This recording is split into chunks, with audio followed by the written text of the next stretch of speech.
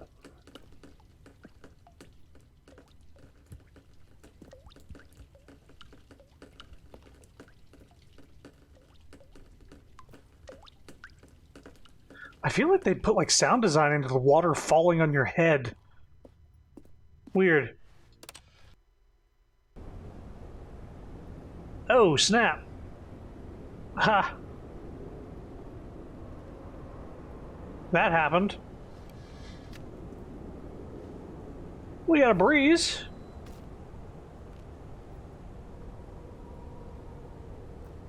Some other noises as well.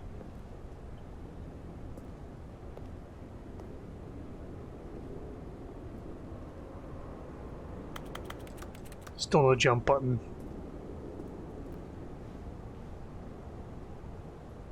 Yeah, the water got to the foundation where the ceiling caved in. Are we above? Are we like below a lake right now? Oh yeah, this whole thing came up from the water.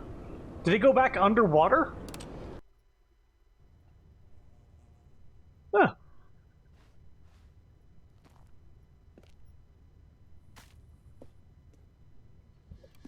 Hey, narrator, I could probably get out of here if I had a jump button, maybe. How many uses is it going to take for this thing to just collapse around me? Okay.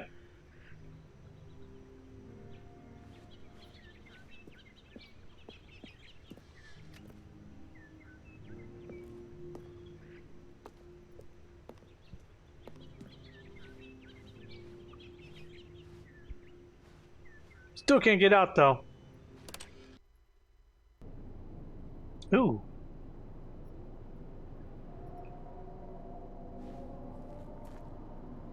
Anybody else thinking it was going to go to, maybe more overgrown and not back to desolation?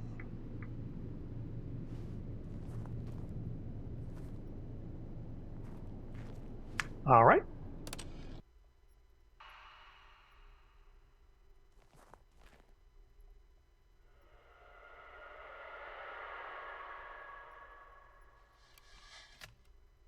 The hell is that noise?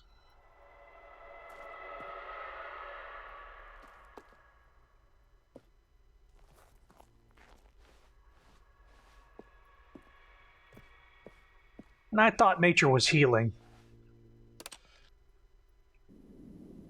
Uh-oh. Whoa!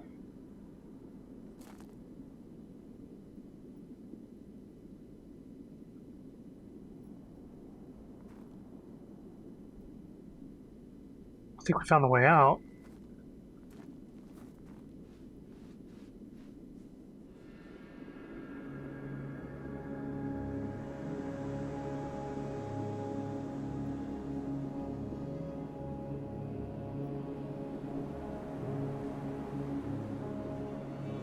Sweet, horrible freedom.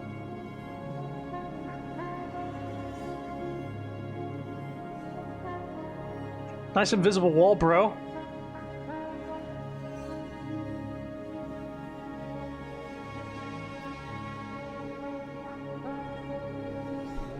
He didn't want us to do an open world game, but here we are. Let's see here. Okay, we got mountains. Oh.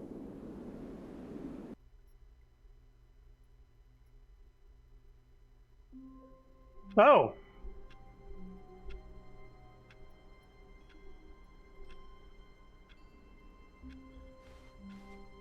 All of his co-workers were gone. What could it mean? Stanley decided to go to the meeting room. Perhaps he had simply missed a memo. Game ended in journey. New content. Thank you for the visual, though. Oh, good. You noticed my sign. Yes, I have something very exciting to show you.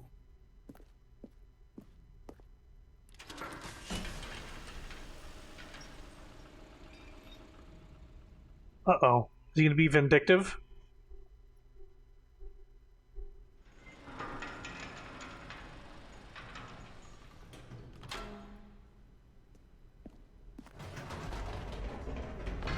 You see, Stanley, I've been reflecting on the Stanley parable. and about how roundly disappointing this Ultra Deluxe version has turned out to be.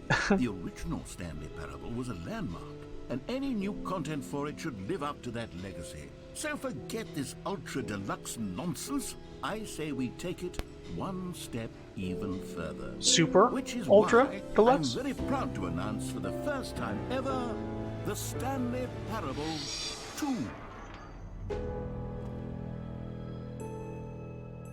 The end is never the end. Again.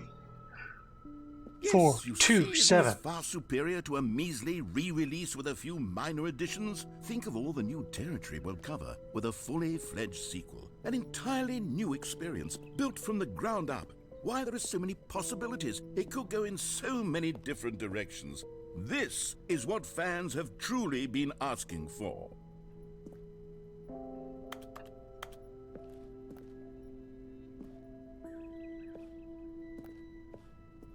Ah, he needs Calling it the investors. Stanley Parable 2 is just so much catchier than Ultra Deluxe, don't you think?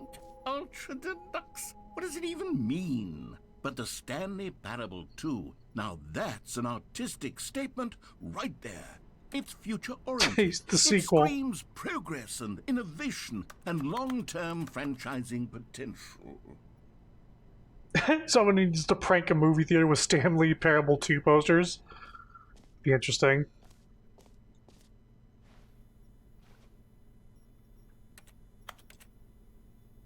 Off painting K.TGA. TGA.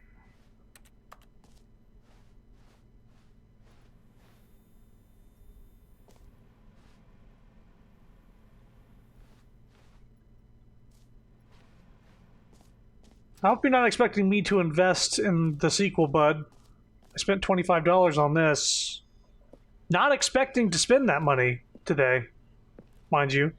They're back. 2 doors. New content is out. New content part 2 is in. Old and busted. New hotness. Cool red section of the chart. Boring section of the chart. Okay, okay. More TSP. Better TSP. Win-win. Sequential mindshare. The color red. Leverage holistic value. 1 to 2. Paradigm shift synergy. Brick and mortar approach. Envelope client-centric marketing.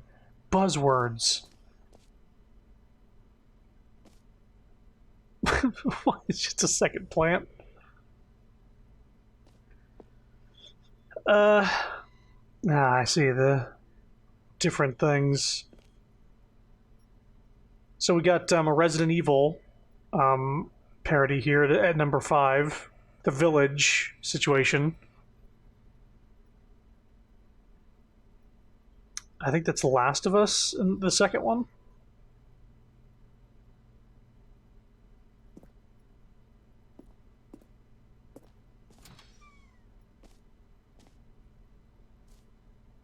Two guys, one office. Now, to be clear, I haven't quite nailed down what exactly the Stanley Parable 2 is going to be, but let's take a look at some of the features I've been developing for it. I figure that if I can loosely organize a handful of interesting concepts, that surely the game will sort of naturally spring up around them. It'll all work itself out. Game development is much more of a fuzzy magic than anything scientific or logical, really. Scrum design pitch break. Pitch design. Number 2 chat. 2 eyes, 2 ears, 2 nostrils, 2 arms, 2 legs. Who took the red marker? Me.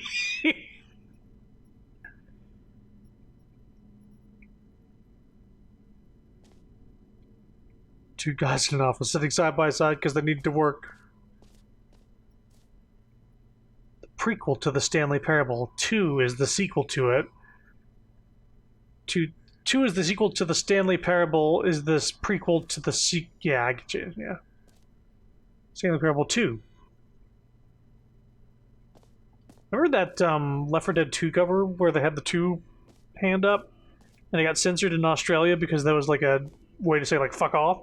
Sequels are good. Portal 2, Half-Life 2, Batman Arkham Asylum 2, City, Divinity Original Sin 2, yes. Doom 2, Aladdin 2, Return of Jafar, Dark Souls 2. Aladdin 2 Return of Jafar was straight to VHS, if I remember correct. Dark Souls 2 is not a well-regarded sequel. The other ones are good examples, though. Return of Jafar. That's the one where Iago turns into a good guy. New features. Should I sit in the audience to hear about this?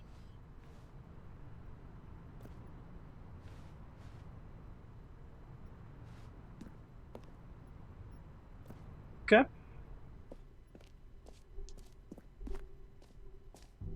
Here we are. Go on, try out some of the new features.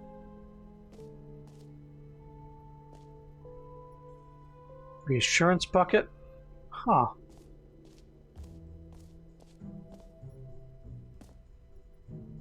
This t-shirt is the best new feature. Yeah, let's see what this bucket's about. No screenshots. Let's see what this bucket's about. We're being overly sensitive, holding two fingers up with knuckles towards them is telling them to fuck up. Like, yeah, jog on, like that whole thing. A common complaint of the Stanley Parable was that it was confusing and paradoxical, that it engendered a chaotic sense of reckless despair in those who played it. Well, I'm happy to say that after much consideration, I've engineered a clever solution to this fundamental problem with the game. It's the Stanley Parable Reassurance Bucket. You see, Stanley, anytime you're holding the bucket, a sense of calm and ease will fill your mind and your heart. It's true. As long as you hold on to the bucket, the many disorienting contradictions of the Stanley Parable will feel perfectly normal and perhaps even comforting. You may even come to long for the gentle embrace of jarring cognitive dissonance while the bucket is in your arms. And to be honest, it's a much more convenient solution for me than actually redesigning the game to be less uncomfortable. Can you imagine what a pain in the ass that would be? Yes, the bucket is the perfect solution. Come on, give it a try.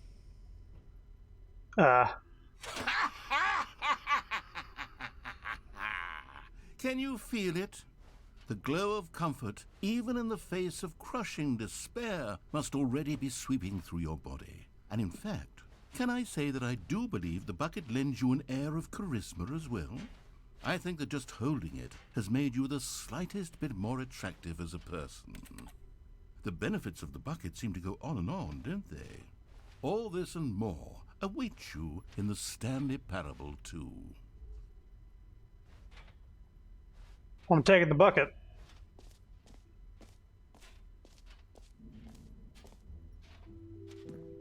Does anyone give out awards for most enjoyable bucket in a video game? That really should be an award if it isn't already.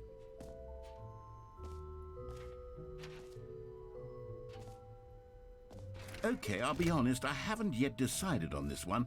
I think that in the new version, the office could use a bit of decoration, like balloons. But I'm undecided on Get Well Someday and Happy 12th Birthday. Which would you go with? Get well someday.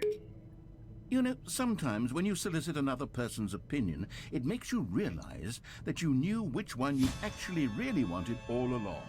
Happy 12th birthday, step-niece, it is. Or actually, maybe I should have gone with... No, I've made my decision, we're moving on. Come now, you've already made your choice. It's true that you chose badly, but we all have to move on from our mistakes.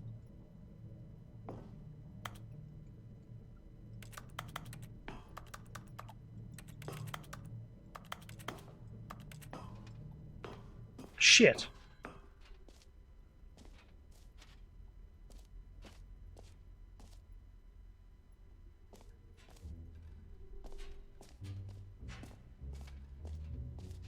Oh, hey, the jump circle is back. You know what?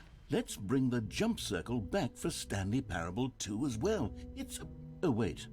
You already spent all your jumps the first time we saw the jump circle? Yeah. Oh, well. I suppose it can just be a nice decorative piece, then. Shit. How about, the button that says the name of the player that is playing the game? Hear your name in the game.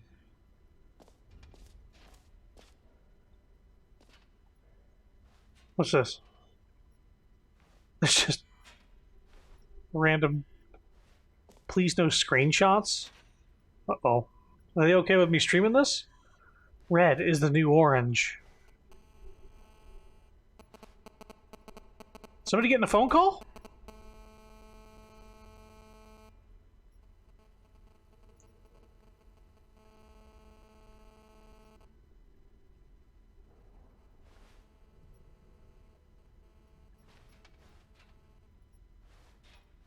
So, back in the day, cell phones used to make TVs make that noise. I don't know if you remember that.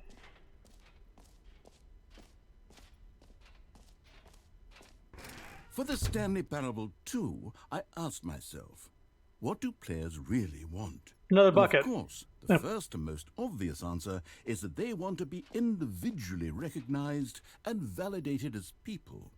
So with that in mind, my first addition to the game is this button which speaks the name of the person playing the game. Yeah, that beep, beep, beep, beep, beep, beep, beep, beep, beep, beep, beep. That used to happen on monitors, like TVs would make that sound if you were getting a phone call near the TV.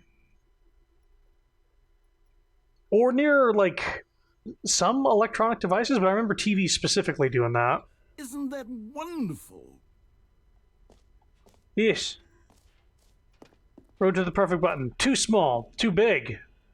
Just right. Okay. The button that says the name of the player that is playing the game. All right. Here we go. Jim. Sorry, I should have clarified. Right now, the button only says the name Jim. But of course, in the final game, this button will say your name, whatever name that is. Here, let's have you role-play as Jim to really simulate the full experience of this feature. Just play along. I promise you'll love it. Okay, here we go. Let's take a deep breath, clear your mind, Okay. forget whoever you are, and simply become a person named Jim. I want you to imagine yourself living as Jim, sleeping and waking as Jim, falling in love and being heartbroken as Jim, seizing all of the world's possibilities as Jim, and as Jim watching your dreams crumble into dust. Do you feel it deeply?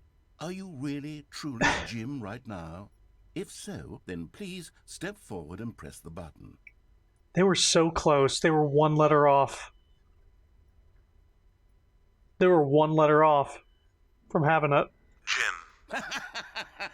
Yes, you see? What a thrill, what a rush. That was you. The button described you. Do it again, do it again. Jim. Ooh, it hits even harder the second time. If this were the only new feature in the Stanley Parable 2, it would still be worth the money. Let's take a break from the Jim button. I'm too emotionally drained from all of this personal validation. Jim. Whoa there, cowboy. Sometimes a person can be too much, Jim. I'm putting the Jim button away. Hey! Otherwise, Jim, soon you'll Jim, start to lose Jim, all sense Jim, of who you Jim, actually Jim, are. Jim. Come on, bring it back. Son of a bitch.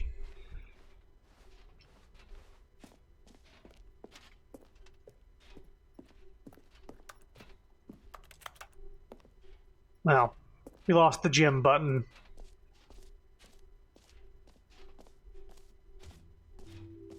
I suppose I could allow only people named Jim to play the Stanley Parable 2. That would actually save me the work of finishing this feature. Epilogue? No, let's not do that yet.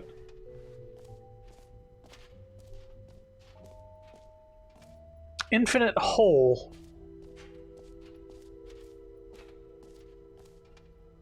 It's dead, Jim.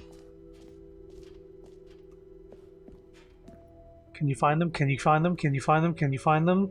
Collect them all. Ah, collectibles. Now it's a real video game. In the Stanley Parable 2, you'll run around gathering up these miniature Stanley figurines. And what's truly innovative is that there will be no reward for collecting all of them. I don't want to stifle the intrinsic joy of watching a number go up. You simply collect all of them, and then you move the hell on with your unremarkable life. Oh.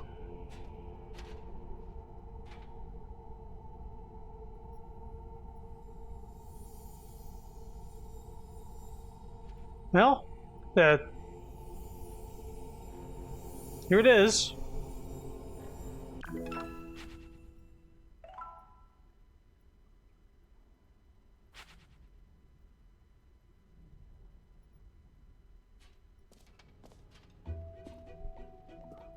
God, it really is the worst when you collect everything in a video game and then they give you a big fancy reward for it. Absolutely tragic. That's an exit. So there's an exit, and then there was like a side door over there that went to epilogue. New and easy achievement. I can't believe it's that simple. All right. Pull lever, receive your new achievement. No more steps. It just works. Uh-oh. Is Todd Now, here? Here's something special. You remember that broken test achievement that got left in the game on accident? Well, I'm developing a technology to simply give you the achievement. Yes. You see, you'll come to this lever, and when you pull it, the achievement will be given to you. It's as simple as that. Simple as that, huh?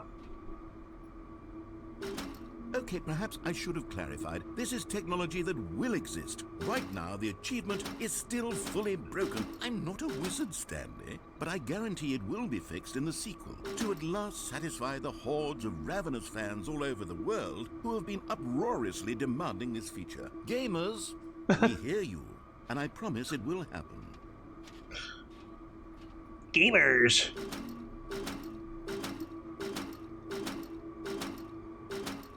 Come on, Bucket, you and me. We got this achievement.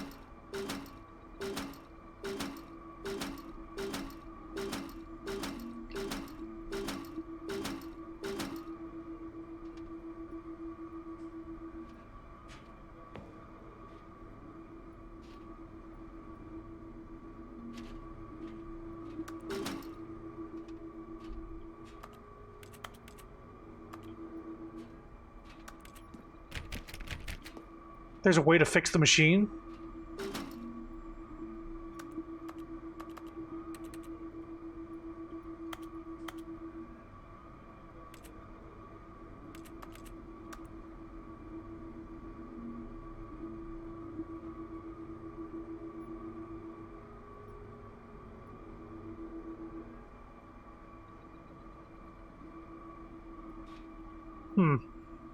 Want a hint? Is it something I will figure out? Or can possibly figure out? Or is it really esoteric?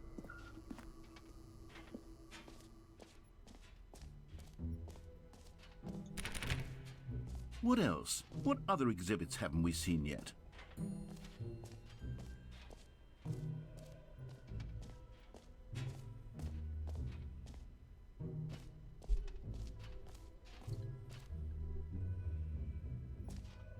Right, this is the...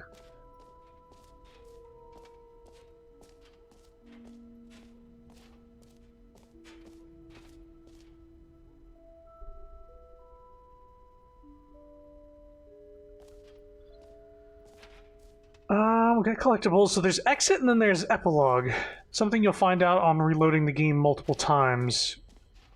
Okay, well, tell me this, if you know. This door here goes to epilogue, and then there's another thing over there that goes to exit. Epilogue seems to lead that way, up to that door.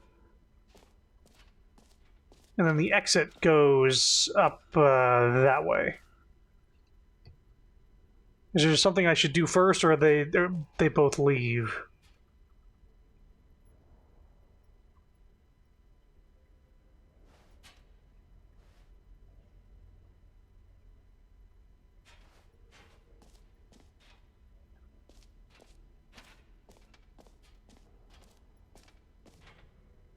Infinite hole we haven't gone to.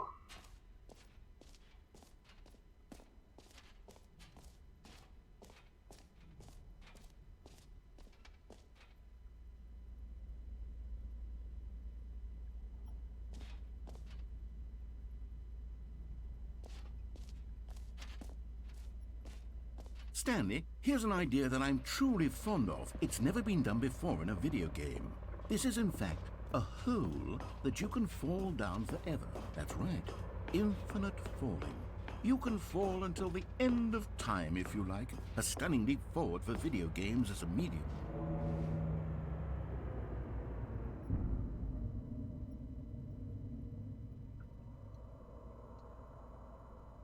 Did they add a roof to this?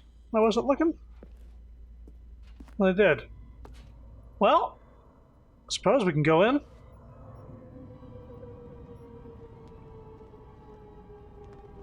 You see, isn't it wonderful? One of my more ingenious concoctions, if I do say so. Now then, since you've gotten to see the infinite hole, you can press the teleport button to pop back up to the top, and we can continue onward. Now, I don't mean to be a bummer, but I do recommend you use the teleport button to go back to the top. Maybe do it on the sooner rather than later spectrum of things. Why? It's infinite, right? Okay, Stanley, I don't know quite how to say this tactfully, but it's possible that I slightly exaggerated the infinite nature of the hole. Is it a very, very deep hole? To be certain it is. It's an extremely deep hole. I don't want anyone to say that it isn't an astonishingly deep hole. It is. Is it infinite? Well, that sort of depends on your definition of infinity. From one perspective, the infinite is merely philosophical in nature. It's more of a... Okay, well, good for you. You found the bottom of the hole. You found me out, Stanley. I'm a liar and a cheat, and you're so clever. Look, I think the issue here is just that you're unusually fascinated by falling. What normal person actually wants to fall infinitely? I figured the hole was as deep as anyone would actually need. Don't you put this on me. Maybe you're the problem. Look, things got a little heated there. I think we both said some things we didn't mean. Why don't we just put all this behind us and agree to just call the hole mostly infinite? If that works for you, Nope. then go ahead and press the teleport button to warp up to the top of the hole and we can move on. I'll just be up here when you're ready. Just cigarette butts. It's fun. Every pause button is a Roman numeral 2. Just the two of us. We can make it if we try. Just the two of us. Just the two of us. Just the two of us. Putting castles in the sky. Just the two of us. You and I. Meeting at 2 p.m. Sincerely, management. I suppose we'll go to the surface. Great. Now, I'm very excited to show you even more of my ideas for the sequel. Oh, for heaven... You see? I was right. The problem is you. The problem is that you like holes too much. A normal person would have said, yep, that's an infinite hole right there. It goes on forever till the end of time. Don't need to see it all, but not you. Oh, no, no, no, no. You have a weird sort of... Oh. Did the hole seem even shorter to you this time? It did. I couldn't help but feel like you spent a little less time in there than you did before. Yeah. I mean, admittedly, I didn't make an infinite hole. I didn't think it was that not infinite. Well, I suppose once again there's nothing to do here. If you decide you've had enough of the hole, you can hit the teleport button and come join me up above. Sure. Had enough? I'm positively thrilled. I really do have so much more to show you and to talk about, and I've had enough of the hole for a lifetime. Gosh, how could I have guessed? You're back in the hole. If this starts to become a thing where... Wow, okay, yes. I'm starting to become extremely certain that the hole is not only not infinite, but that it's growing steadily less and less infinite. I suspect that I'm starting to hit the point where it's no longer feasible to call the hole infinitely deep. even by the lax overall standards for accountability in marketing. What's going on here? Stanley, I have no explanation for the uncertain nature of the hole's length. Here, let's try something. Let's pop back up to the top, and we'll see if it gets any shorter. Now you're on my side. Well, there it is. Wha- The shame of my lie has come to haunt me. Not only is the hole not infinite, but it's barely even a hole at this point. It's more of a concavity, or even a very aggressive divot. How is this still appealing to you? I know you're obsessed with holes, but can't at get this out. depth, I just can't see this scratching the itch. Oh, who am I to judge? You just do whatever it is you're here to do and hit the teleport button when you're ready to move on.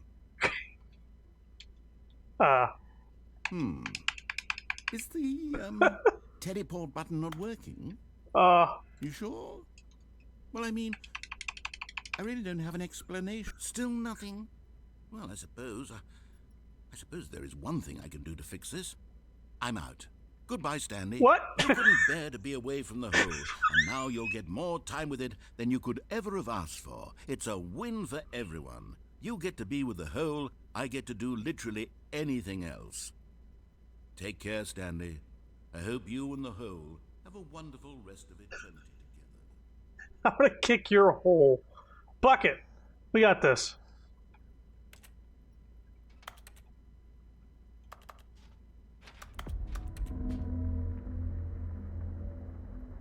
Hmm?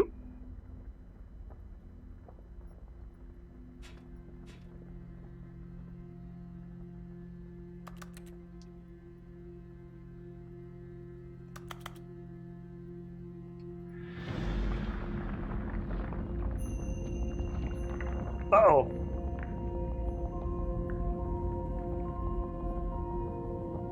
I guess he didn't see the whole truth.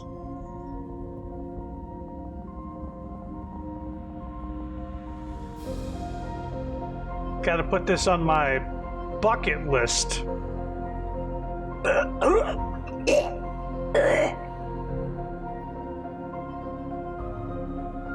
I've seen the light. Change your perspective.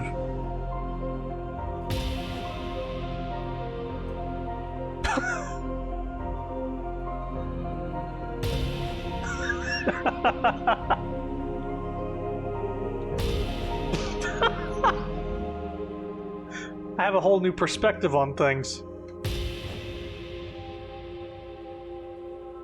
Holy moly.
Discordant fucking music.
My head's stronger. Now you're no longer using up this space of mine. My head's stronger. Now you're no longer using up this space of mine. My head's stronger. Now you're no longer using up this space of mine.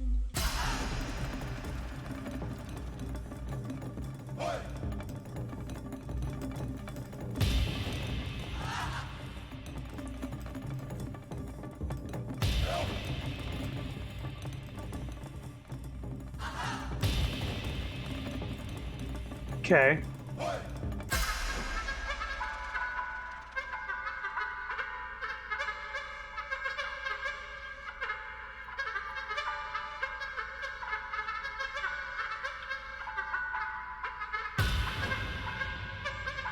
Try the reality. I was wanting to see what all the music won before.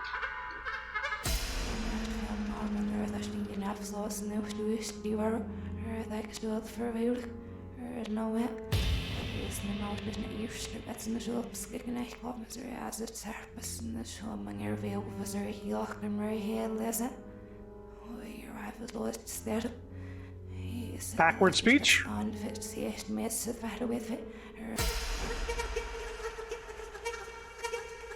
Like, we've had this before. Pretty sure.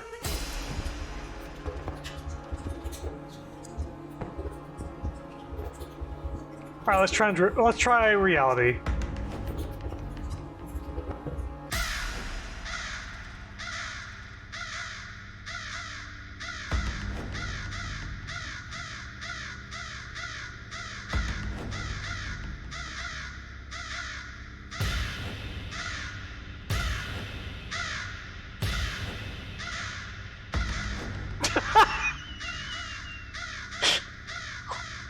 The fuck is this? There's puppies.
We gotta stick with the puppies.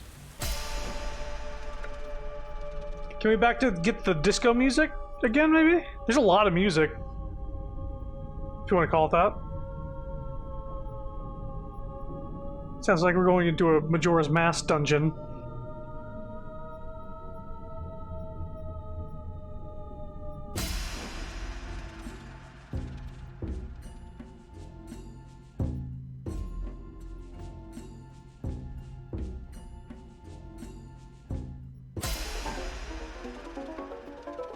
We've gotten that one.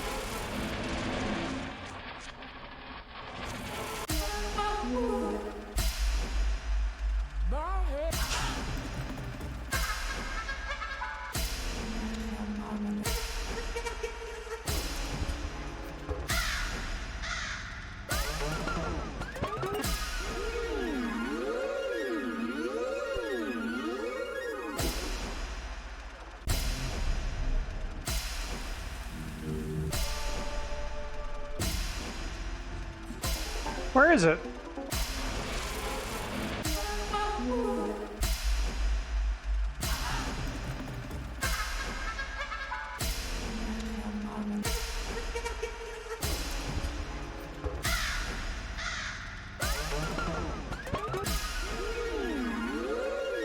Why can't we find the disco?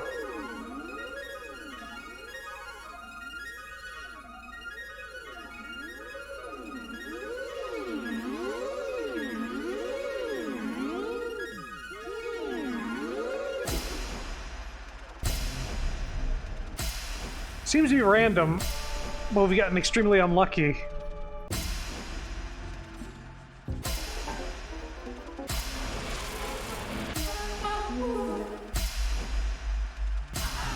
I guess it's just not coming back.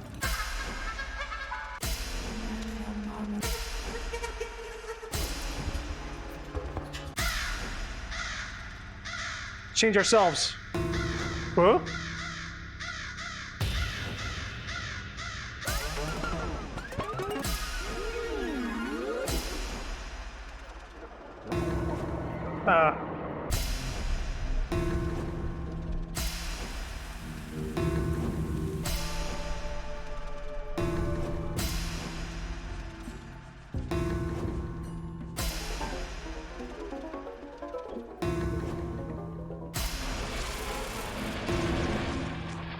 Stanley? Stanley! Stanley! Ah! Oh, good, you're awake. It seems you had sort of dozed off there, drifting away into dreamland. But we can't have that, Stanley, because this hole is just so darn fascinating that I want you to be wide awake for every second of it. You don't want to miss a single moment. So how about if I just pop in from time to time and wake you up to keep you really, truly focused on the hole? From the looks of things, you and I will have many, many years here in this hole, and I'm looking forward to all of them. Stay alert, Stanley. I'll be back. Toodlepip.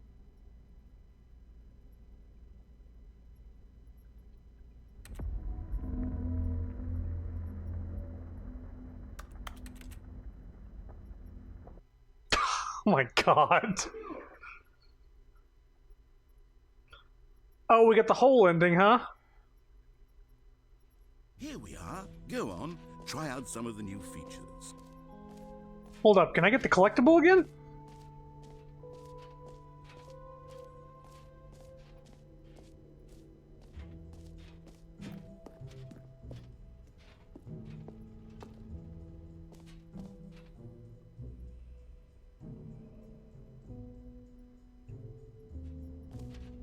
Nope. Alright, so exit or epilogue?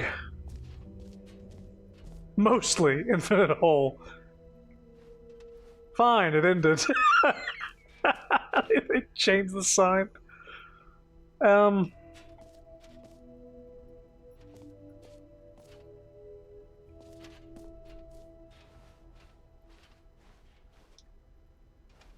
I guess exit?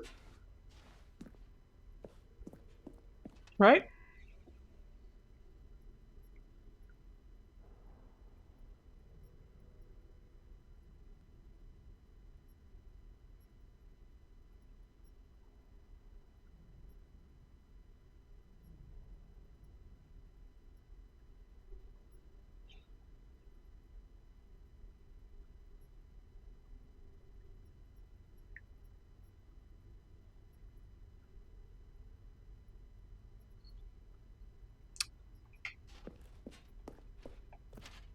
I guess I'll go with the All right. exit. Have you seen everything you wanted to? No. Ready to move on now? No. Not if you say that.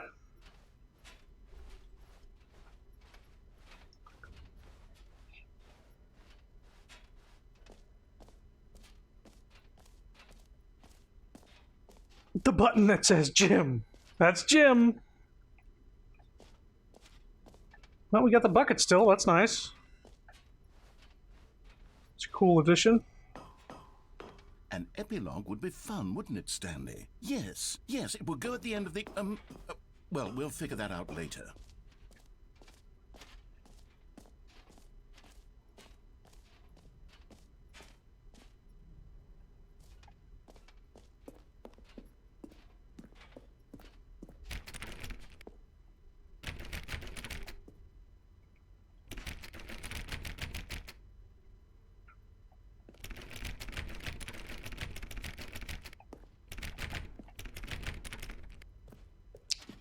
Okay, we're going the exit.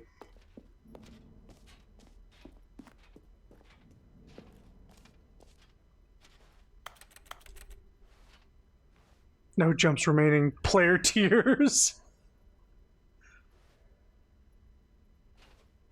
Gotta mess with the settings.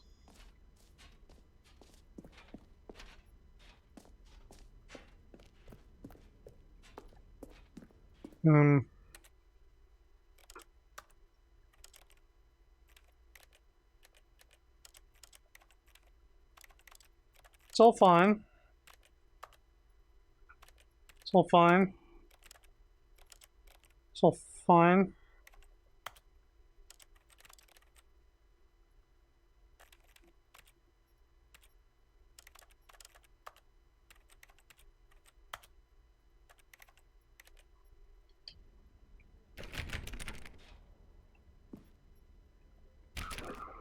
I love how this could be considered a liminal space. I guess technically, yes, this is a space that's on the way to several other spaces. So this room, in a way... This one is so dumb, you have to mess with every single setting slider to every value. Really? Really?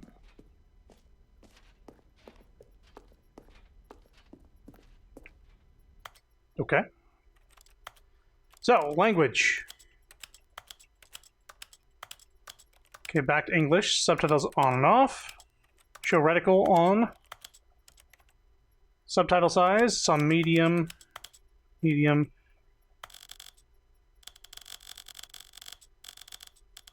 Okay, show reticle on and off.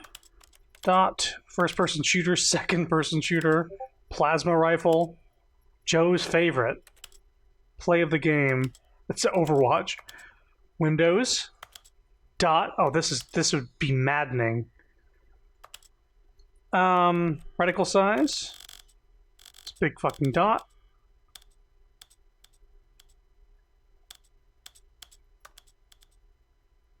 Well, 41 is how it's going to be now. Reticle opacity.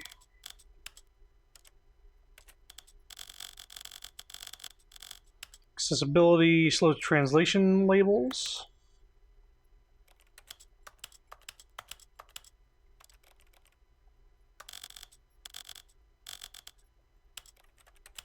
On.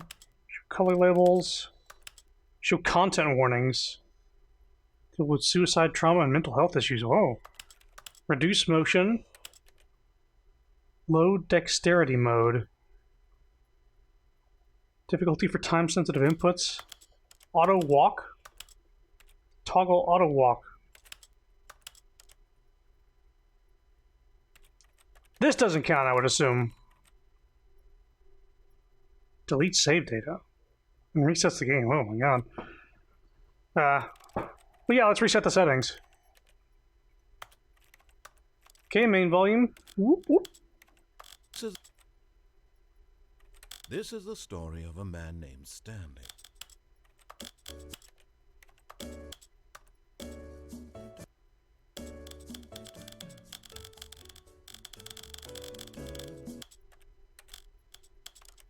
Okay.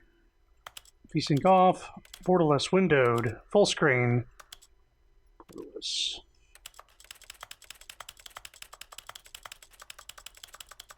Insane.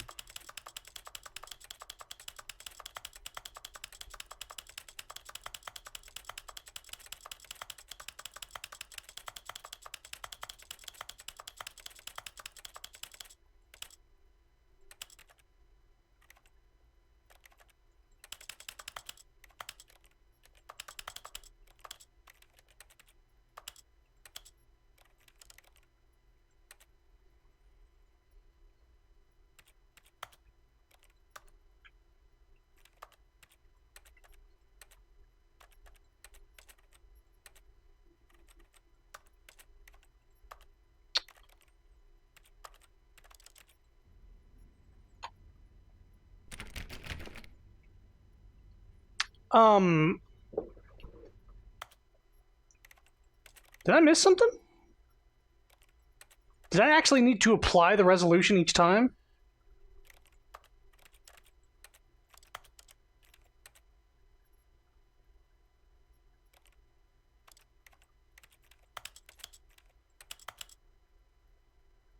Oh, I didn't hit these. There it is.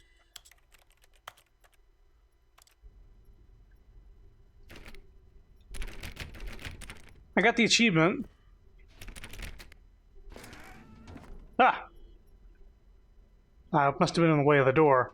Aha! I can see you've gotten the Settings World Champion achievement. Well done. You've experienced every setting, traveled to all corners of the settings menu. There's nothing you haven't seen. So, just for you, in the Stanley Parable 2, I'm including an entirely new setting, something called bumpscosity. What exactly is bumpscosity? Well, I haven't quite figured that part out yet, but I just know that you'll be able to adjust it on some sort of slider, and that it'll be available from the settings menu. We'll sort the rest of the details out later. I hope you're looking forward to trying out every level of bumpscosity in the Stanley Parable 2. You are the champion of setting all the sliders to all the possible numbers. Please enjoy this room. This is your room. It was made just for you. This is my hole. They will never set the setting sliders to every possible setting. Well, now we gotta check if that setting is in there. Bumpscosity? Was it?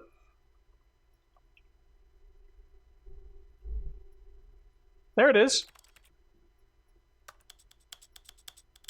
Set it to 1,000.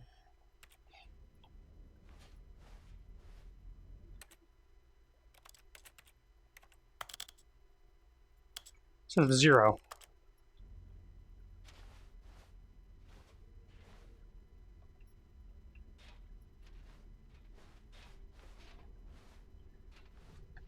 I can climb on things is...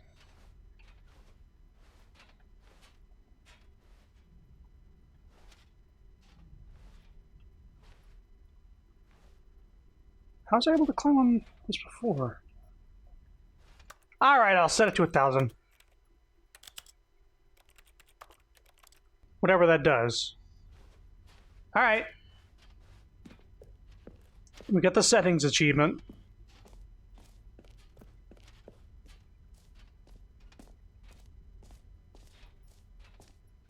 We still got our bucket.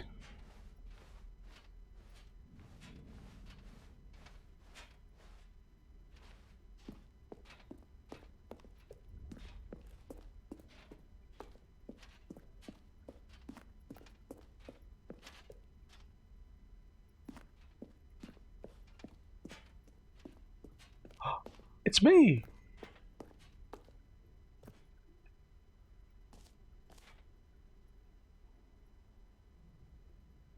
Hang on. What's the...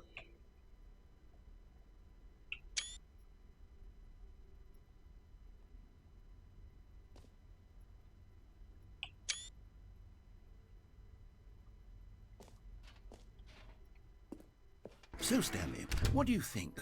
Do you like all of the new features? Yes, I know it's not exactly clear yet how exactly these features will come together as one single coherent video game, but I can feel it in my soul. It's going to work. There's definitely a good game in there somewhere. Say, let's do an experiment. I'll arrange these new features together, and we'll see whether or not it coheres into a meaningful gameplay experience. Okay. Are you ready? Here it is. I give you the Stanley Parable 2.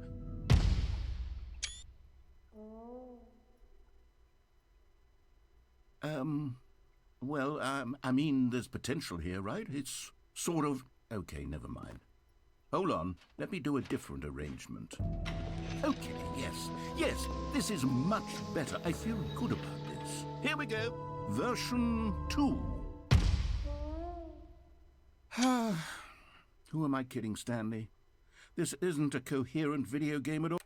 A second, what happened to the subtitles? Oh, I turned them off. It's a lot of gags. And I do very much...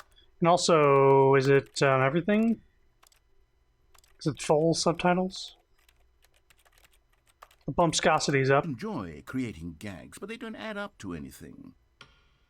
I wanted more than anything to create a sequel that would capture all the magic of the first game. I wanted fans to love it. No matter how good these gags are, they won't stand on their own. They would need the structure and the gameplay of the original. Wait, maybe that's it. I can take the original Stanley Parable and simply, well, insert a few of my new features into it. Tastefully, of course. With respect. With care for the vision and integrity of the original game. Would it possibly work? I suppose it could. But it would need a really, really tremendous title screen. A title screen that says with bold and uncompromising conviction, "This is the Stanley Parable 2. Let me see if I can whip something up. All right, perfect. Go ahead. Take a look.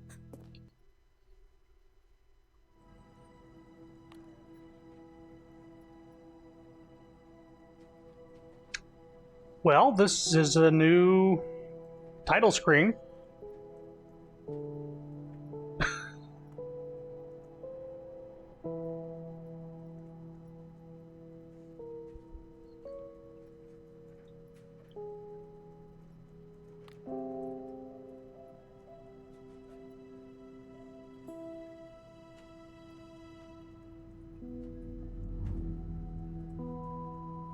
How far will this camera go, I wonder?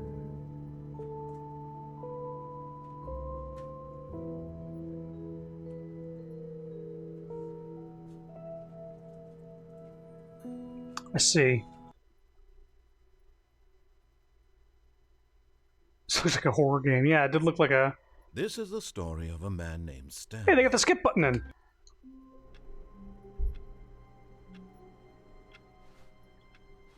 Oh, look! All of his co-workers were gone. What could it mean? Stanley decided to go to the meeting room. Perhaps he had simply missed a memo.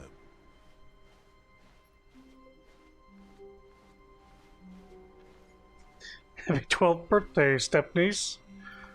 Stanley felt the bucket calling to him, begging him to pick it up. The bucket? Why was he not doing it? Oh, I didn't even see the bucket.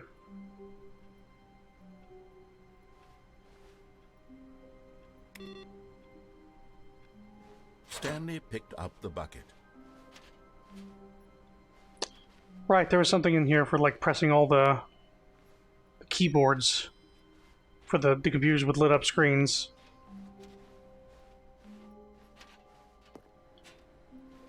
Stanley clung the bucket to his cheek. Could his co-workers really all be gone? Clung the bucket to his cheek. We're just gonna change all the dialogue in the game now. Because of this fucking bucket. I did this in the previous game. Pretty sure. Stanley pressed the bucket upon every little thing in the office. Nothing responded to the bucket's touch, but it did little to discourage Stanley's belief in the magic of the bucket.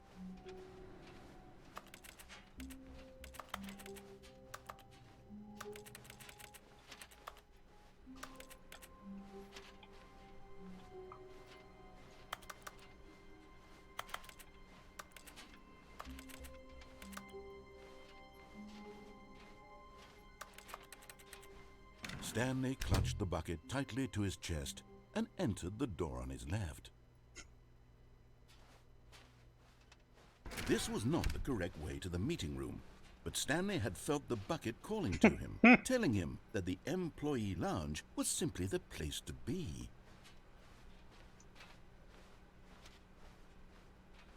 And here it was. Had the bucket turned out to be correct? Was this better than the meeting room? Yes, Stanley thought to himself. Yes, perhaps it truly was. How insightful the bucket turned out to be. No, never mind. The bucket was wrong. Stanley took the door on his left to go back to the meeting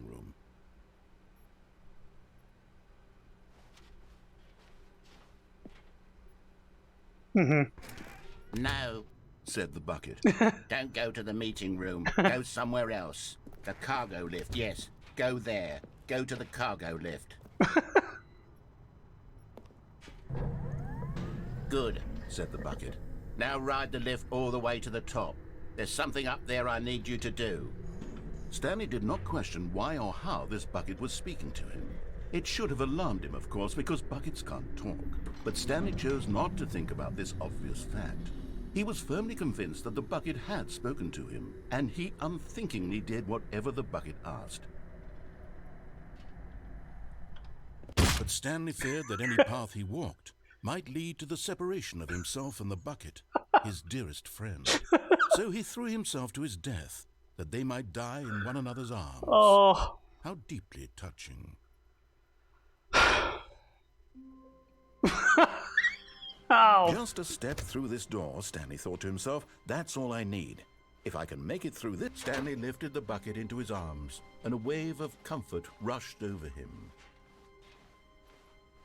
Stanley clutched the bucket tightly to his... This was not the correct way to the meeting room, but Stanley had felt the bucket calling to him, telling him that the employee lounge was simply the place to be.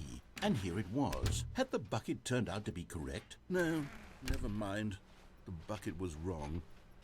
Stanley took the door on his left to go back to the meeting room. No, Said the bucket.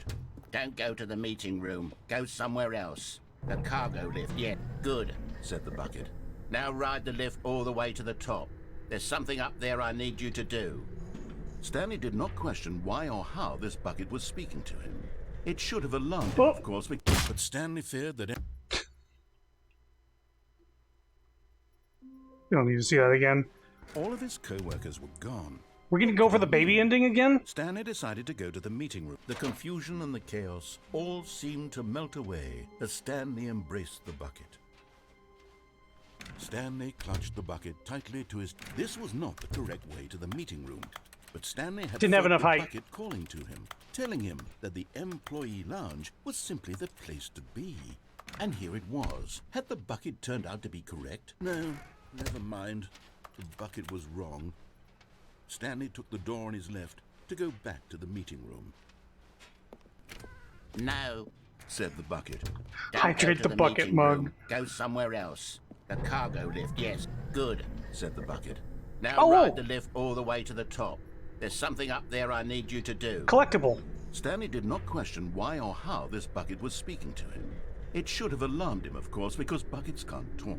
But Stanley chose not to think about this obvious fact. He was firmly convinced that the bucket had spoken to him, and he unthinkingly did whatever the bucket asked. No, stop.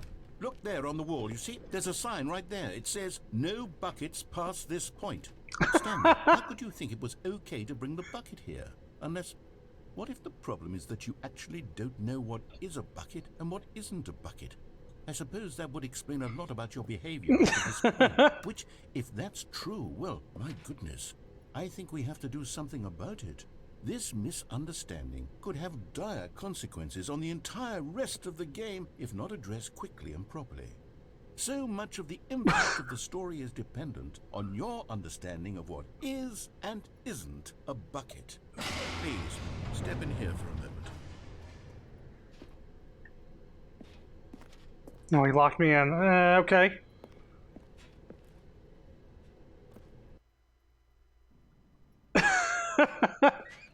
Now then, I'm going to run you through some test scenarios, and you'll tell me whether or not the thing I'm showing you is a bucket. Simple enough, right? This should tell us everything we'll ever need to know about what is or is not a bucket. Okay, let's begin. Item 1. Is this a bucket? No. Correct. It is a hologram of a bucket, What? not an actual bucket.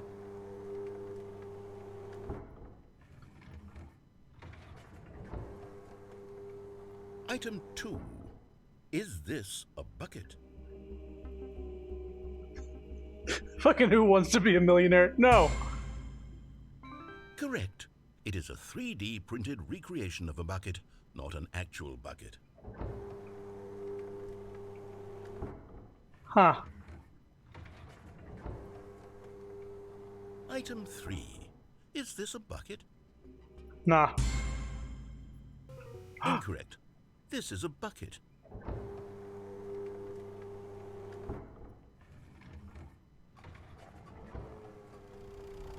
Item 4. Is this a bucket?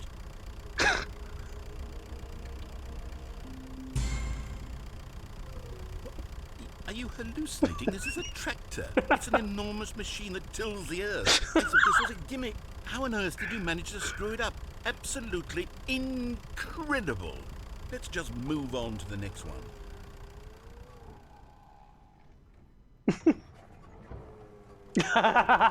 Is this a bucket?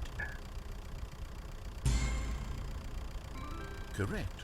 This is a bucket. Huh?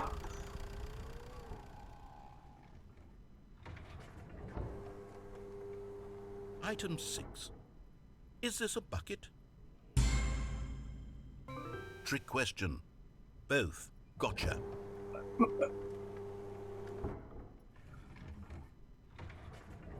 Item... Wait, hold on. I can't find the next one. Let me see. It should be around here somewhere.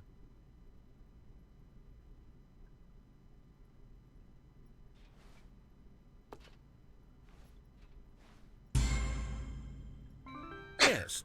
Thank you. There's nothing here. Of course it isn't a bucket. We both know full well that nothing isn't a bucket. Wait, when I say nothing isn't a bucket, that makes it sound like I'm saying everything is a bucket, which of course is not true. Unless... Is that what you think? Answer me straight, Stanley. Are you trying to tell me that you believe everything is a bucket? You know what? I'm too confused to even sort it out. I've lost all sense of perspective. What is a bucket? What isn't a bucket? Mere moments ago I could answer these questions with confidence. And yet now I'm somewhat adrift. Do any of us know what a bucket is? Am I a bucket? Stanley, I can't keep doing this. I'm losing myself, and myself was all I ever had to begin with. I'm afraid the bucket is threatening to tear our relationship apart. I can't have that. I'm sorry. But I'm going to erase all buckets from the game entirely. No, you can't do that. Okay, here we go. No. No. What happened? Is everything gone? Everything was a How bucket. did everything disappear? Wait, was everything a bucket? Mm-hmm. Every single thing in the game was a bucket? You son of a bitch. Oh my God, I had no idea. Yeah. How could... Except me. I'm not a bucket after all. And you, Stanley, you're still here. You're not a bucket either. Oh, this is wonderful news. We're not buckets. Yes, I actually feel much more at ease right now. It's delightful to get some clarity on that issue, but it doesn't change the fact that we haven't got a game. So, tell you what, I'll reset everything and we'll put back all of the buckets, okay? And we'll know that it's all a bucket. But if you run into anyone else, maybe don't mention that. Who knows what that information might do to a person? All right, here we go.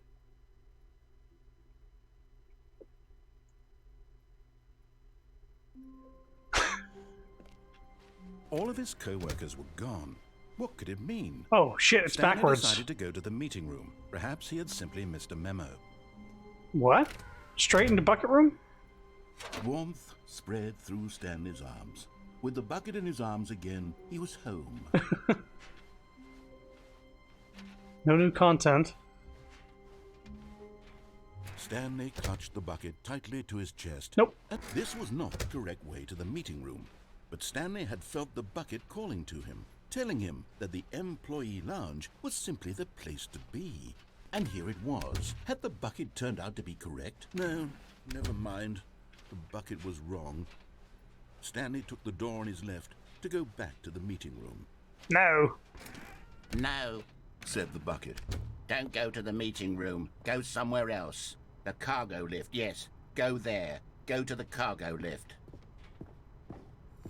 Collectible. You found one of them. One of the miniature Stanley figurines. Remember, no reward for collecting all of these, only the intrinsic pleasure of a job well done. You can't buy that sort of happiness, Stanley. God knows I've tried. So, I implore you to savor each and every moment you come across one of these beautiful figurines. Okay.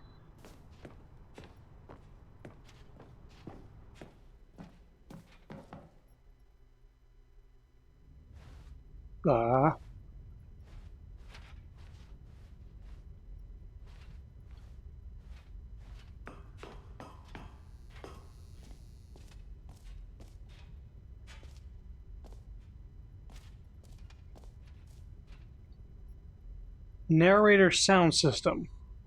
Evidence.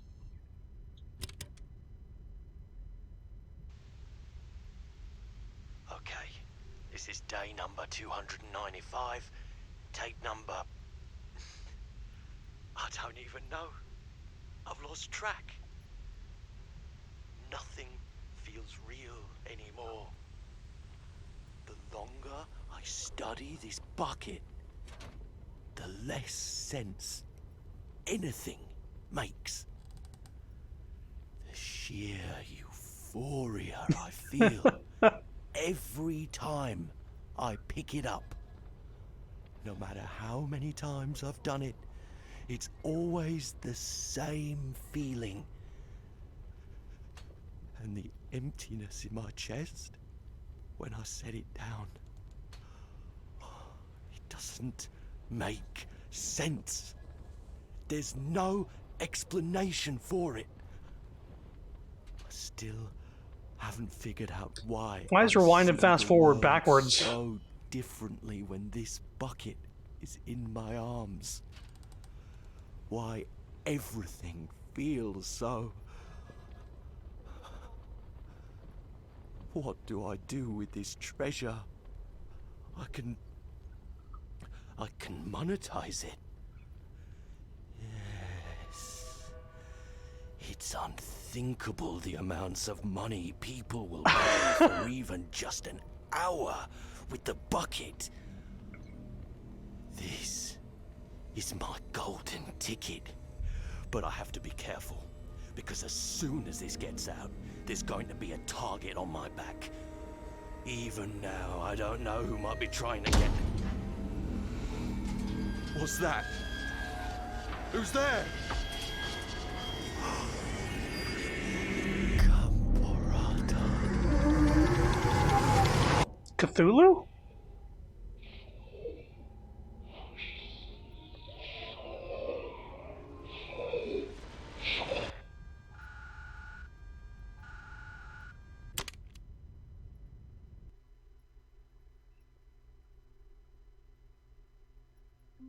Huh. Already this was uncomfortable, and Stanley decided that as soon as he found a new space he felt safe in, that he would never leave it again in his life.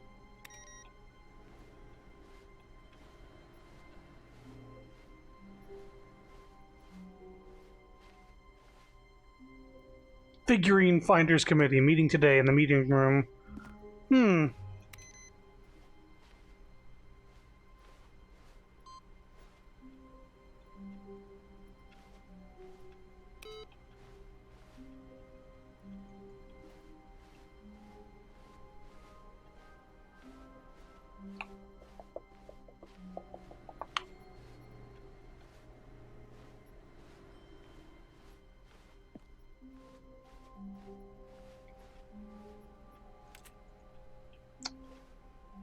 Stanley picked up the bucket and smiled.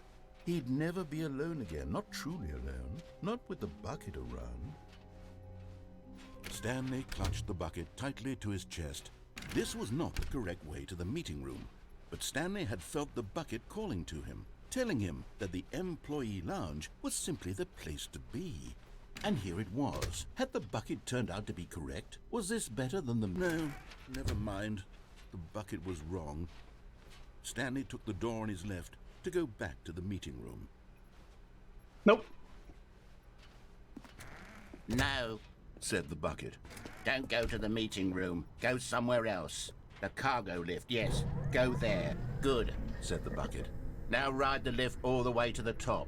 There's something up there I need you to do. Stanley did not question why or how this bucket was speaking to him. It should have alarmed him, of course, because buckets can't talk. But Stanley chose not to think about this obvious fact. He was firmly convinced that the bucket had spoken to him, and he unthinkingly did whatever the bucket asked. In here. Said the bucket. Go into this dark room over here. Stanley once again obeyed blindly.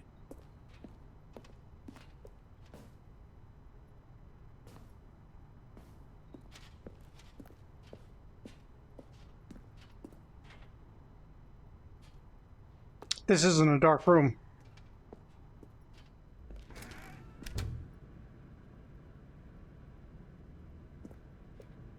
Oh, this dark room. Now pick up the phone, said the bucket. Pick up the phone, and it will take us back home, where we can go about life together.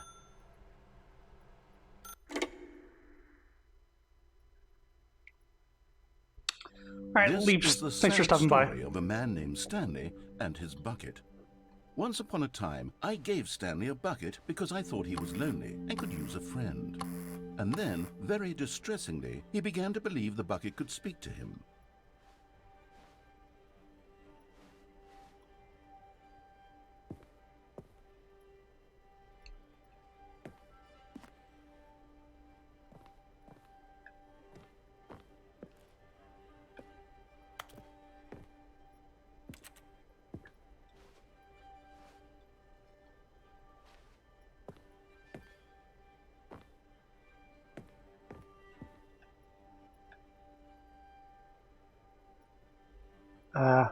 Oh.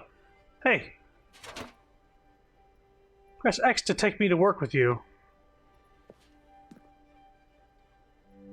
The Stanley Parable Reassurance Bucket was merely meant to provide the comforting glow of companionship. It doesn't literally talk and give you orders.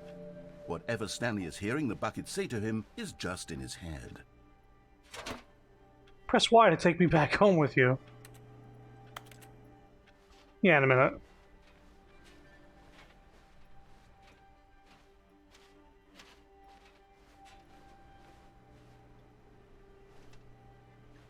Oh, they clipped that out. Lately, I've been concerned about him. Wouldn't you be concerned as well? To see him delusional like this, obsessing over an inanimate metal object? I want to say something to him, but I don't know how I can convince him. I don't know if he'll listen to me. Oh, hey, there you are. Press right to go back to work. Oh, I'll try anyway. Stanley, can you hear me? Listen to me. It's just a bucket. It can't think, it can't talk. All it will ever truly do for you is effectively transfer a liquid from one location to a different location. That's it. It doesn't do anything else. Don't listen to the loud man. Press Y for us to go back home. You see, he's not listening. He's still taking orders from the bucket. You know, once upon a time it was me he took orders from. Me he trusted and listened to. Now all he cares about is his awful bucket. You're This jealous. stupid hunk of metal. Okay, you were not there before. Press A to ignore anyone in your life except for me. It's sad, but I suppose he doesn't need me anymore. From now on, he's just going to cling to this bucket, this cold, empty bucket, this sort of shiny bucket. Well, I'll give it this. The bucket does have a nice shine to it. You believe I'm real, don't you, Stanley? Press A to go back home. Why, of course. Yes, I suppose on closer inspection that it doesn't quite look like your average hardware store bucket. It's just a little more, what am I trying to say? Sturdier, more capable of transporting liquid. Like it would be better at moving an amount of water from one room to another. Press down to relive this same day with me over and over. Oh my God, what am I saying? Better at carrying water from room to room. It's a bucket. It's literally just a bucket. Why do I feel some need to point out the ways in which it's so much more than just a regular bucket? Press B to go home, to work, to home, to work, to home. Oh no. I'm having feelings. For the bucket. No. What's going on? Why do I want to be with the bucket? Hear what the bucket has to say. Do anything it asks. What's wrong with me? I don't understand. Perhaps if I had the bucket, this would be less confusing. Yes. The bucket could tell me what to do in this troublesome situation. Stanley, give me the bucket. Give it to me. Give me the bucket, Stanley. I need it. Give it to me now. Give it or I'll...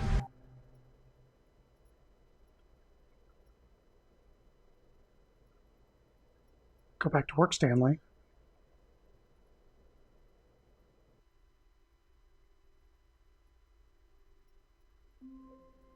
Ah, Even now, Stanley's office was a distant memory. What did it look like? There was a computer, perhaps, and a painting. Was it a painting or a photo? He could no longer recall. No matter how hard Stanley looked, he couldn't find a trace of his co-workers.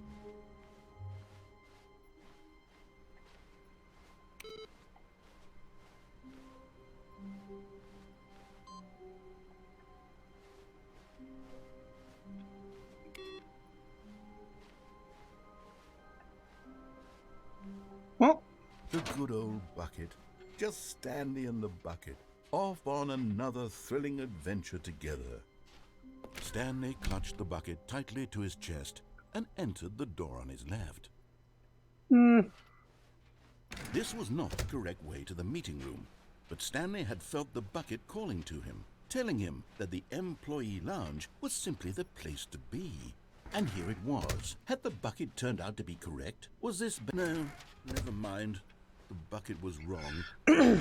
Stanley took the door on his left to go back to the meeting room. And so the two of them detoured through the maintenance section and walked straight ahead to the opposite door.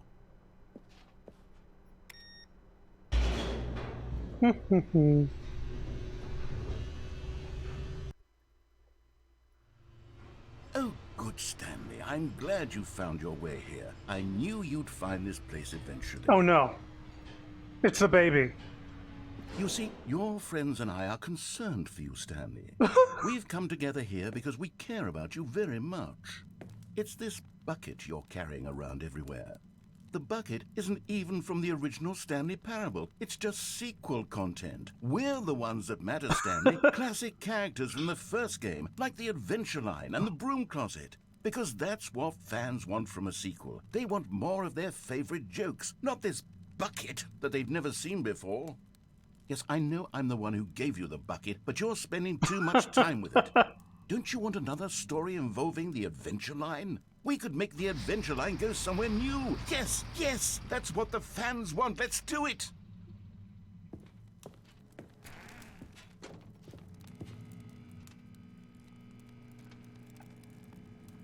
Pick up the broom.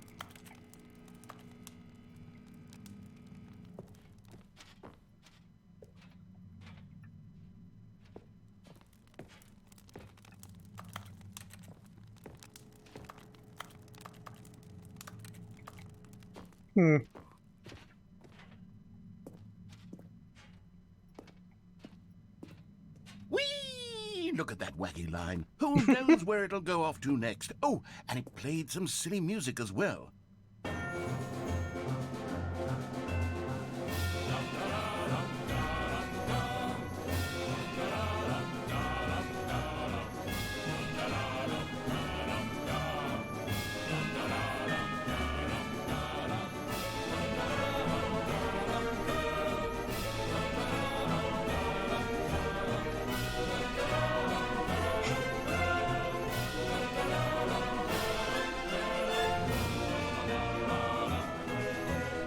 Now this is what the Stanley Parable is all about. Don't you remember all those great jokes from the original dialogue? Also, Stanley is addicted to drugs and hookers. Yes, it's as classic now as it was back then. Let's do it for the fans, Stanley. Let's give them more content exactly like this. But if we want to do that, you're going to have to give something up. No. This is not Portal. I won't do it.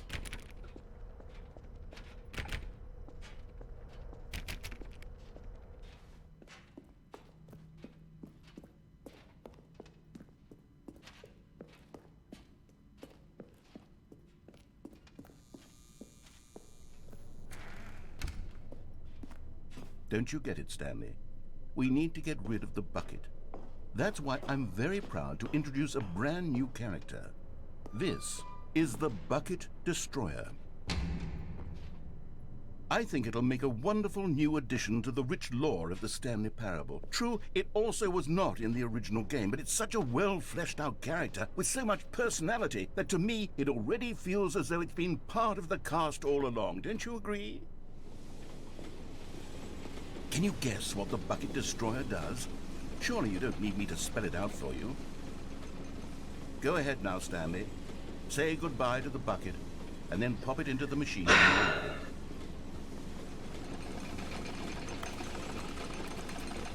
Now listen to me. It's crucial that you give it the bucket. I don't know what the bucket destroyer will do if it can't destroy your bucket. Destroying buckets is all it knows. That is its singular personality trait. Sure, I can hear you saying, how does a character with only one personality trait deserve to join the pantheon of beloved Stanley Parable characters?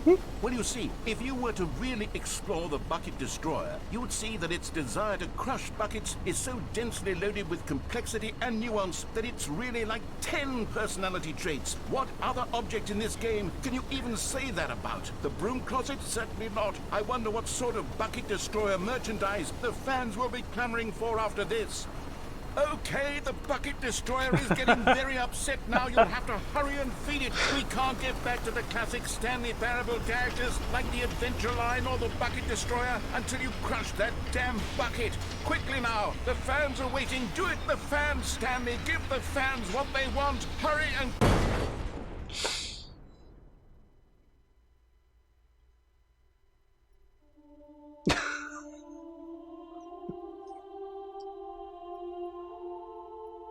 Bucket Destroyer, my prized creation. You had so much potential. We were going to do such marvelous things with you, tell such spell-binding stories about you. All of it squandered now. Goodbye, new friend. For the moment in time that you were here, you were magnificent.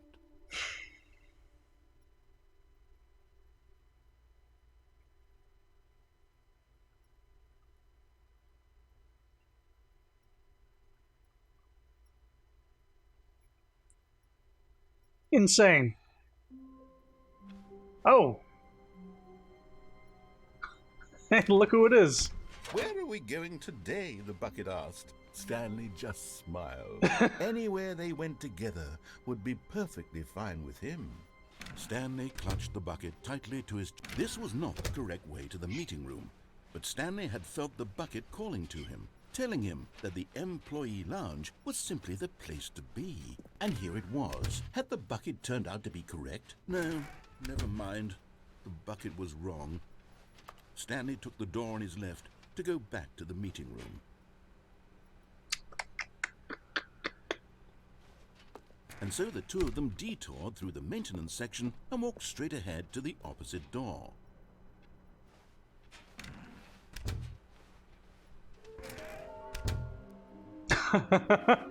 Trust the completionist instinct. How we can find them. Small floating objects have appeared across the office. We have to synergize our resources to ensure their retrieval. There are many questions. There was no memo from management. Can you tell you spotted one? What makes them float in the air? Who took these pictures of them? There's one in the bathroom. Follow clues provided by employee 416. We can do it. Red room?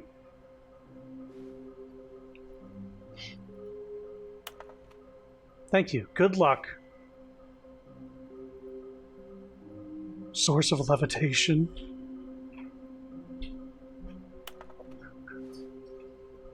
Hey. To whom it may concern, I managed to pick up sounds unusual to our regular office ambiances or local audio sources using an array of cardioid microphones, also known as directional mic, a microphone which picks up sound from a particular area. Analysis of the recordings allowed me to triangulate the source of the strange noise. Data shows that, in all likelihood, it's coming from a dark area behind a very warm place. I also picked up what looks like to be a reverberance off a porcelain surface. Anyone have any leads on this? Wouldn't you like to know? Can we sell them? How many are there? Do we need contracts for them? Saw no one in cargo room. Saw one in cargo room. Employee 421 building a bridge. Nah, that's the one I already got. Why do they kind of look like 427? Why floating? Magnets. Magnets? Trading exercise of magnet... Why wouldn't they just tell us something will happen? The investigation in this room, they feel pointless, to be honest. We need more plans. Produce one plank to allow ease of access past fence. Construct bridge to allow collection of shiny float. Retrieve Chris's remains from warehouse floor. Construct new structurally sound bridge. Side of sequel exhibit, a large room, lots of boxes. Oh, here we go. Stairs, something to do with stairs. Somewhere both red and blue. Nearby a fireplace, a private but smelly place for an impertinent person. Just give me a sec here. These are clues. Where are these collectibles? Is this some kind of game? There must be a point to this. Lol, looks like 427. Ha ha ha. 5 there be. Just take it from me.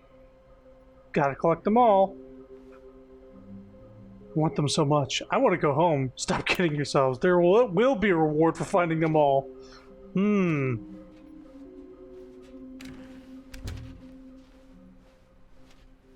Coming to a staircase, Stanley and the bucket walked upstairs to the boss's office. Hey, here's a collectible. Another miniature Stanley figurine. This, you know, there really must be a snappier name for these things. What about mini-stands? Stanley figs? What about Stanlerines? Yes, I think I like that. Another Stanlerine under your belt.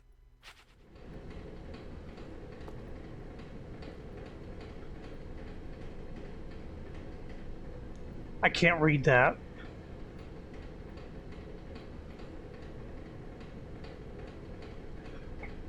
Hi, Lonnie. I wrote this. This is. Oh no, I can't read that.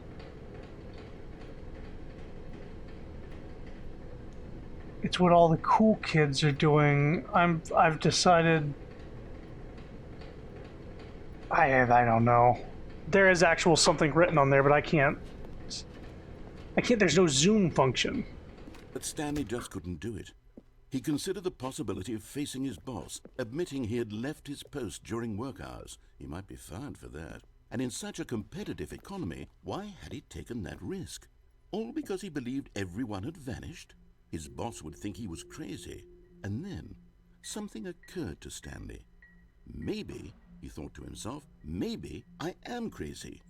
He looked down at the bucket in his arms. Am I crazy? He asked the bucket. The bucket returned his gaze, but said nothing at all. That's strange, Stanley thought. Usually the bucket is a source of guidance and wisdom for me in difficult times such as these. He held the bucket close, yet felt none of its familiar reassurance and comfort. And that's when Stanley realized, this isn't my bucket. It's just a normal, everyday bucket. Someone else's bucket, perhaps. How did I end up with someone else's bucket? This is all terribly wrong. Surely no good would come from this. Who knows what sorts of bizarre hallucinations Stanley might experience without the psychologically grounding presence of his bucket. And indeed, now he noticed that the rooms were repeating, which was, of course, very odd. Now he felt himself floating off the ground. Uh-oh. Oh, gracious, he exclaimed. Without my bucket, I've gone truly mad. Where is it? I must find it. Far off in the distance now, he heard it, calling to him. Stanley! Stanley, it's me, the bucket. Could it truly be? He rushed forward from room to room, passing by one bucket after the next. None of them were his. None of them were his special bucket. Come to me, Stanley. Find me. He had to find the bucket. He had to return to his old friend. It was the only way to truly restore his sanity. And then suddenly, he froze dead in his tracks. He knew where the voice of the bucket had been coming from. The real bucket was inside of him all along. It was incredibly painful. Stanley doubled over in agony and blacked out. No!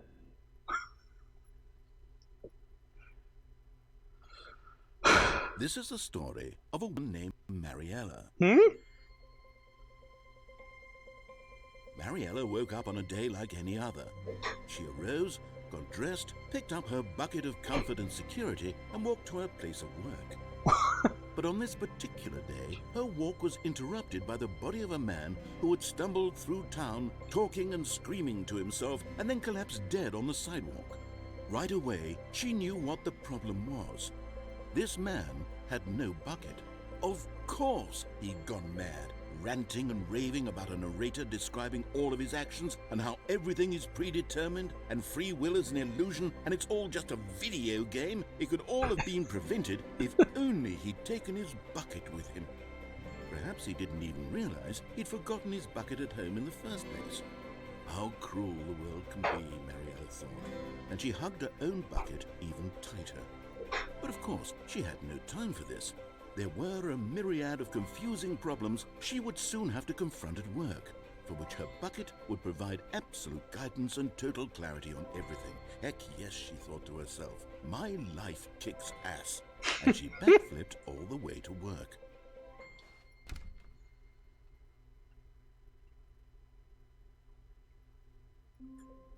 Here we are again.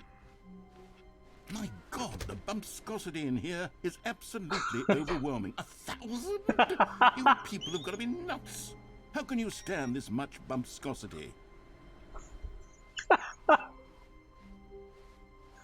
We gotta grab the A bucket. good bucket, a strong bucket, a humble bucket, a committed bucket, a bucket of culture and distinction.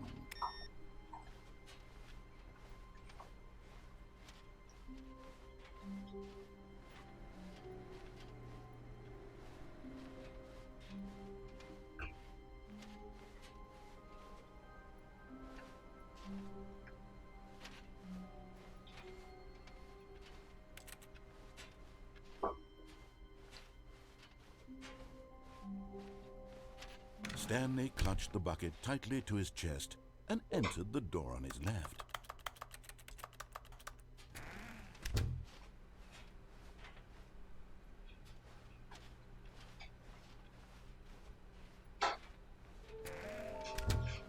Oh, now we have another one of those. Going up this time. Coming to a staircase, Stanley and the bucket walked upstairs to the boss's office.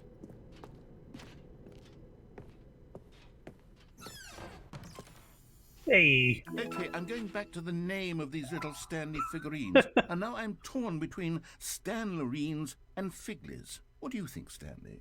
What name better encapsulates the intrinsic sense of happiness that you get from seeing a small number in the corner of your screen go up by 1? Let me sit on it. I'm sure it will come to me. Extreme bathrooms. Money in the morning, money in the evening, money for breakfast, money crisp. So somewhere both red and blue at the same time is one of the clues, and then near a fireplace.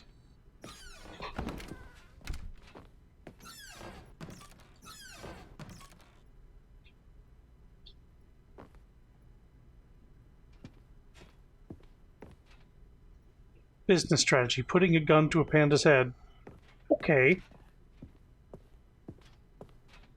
Is there a fireplace in here? There is a fireplace.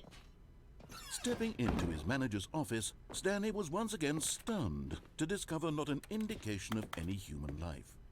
Crushed by the weight of this revelation, Stanley may have broken down into an emotional dumpster fire if not for the soothing presence of the bucket. Even now, in his darkest of hours, did the bucket's warmth and guiding light pierce the dark clouds of confusion and chaos. It would be with him always. The bucket would, and he knew it. The two of them were inseparable. At this point, Stanley was so absorbed in the tender spiritual connection he shared with the bucket that he didn't notice the keypad behind the boss's desk. Nor in his bliss of simply being near the bucket did he have any notion that the PIN number for the keypad was 2845. You ever heard a word so many times it loses all meaning? The bucket is companion cube. There's a whole story behind the bucket, for sure. Stanley just sat around twiddling his thumbs.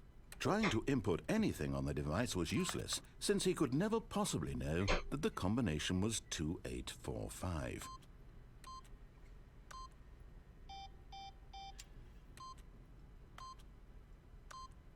2845.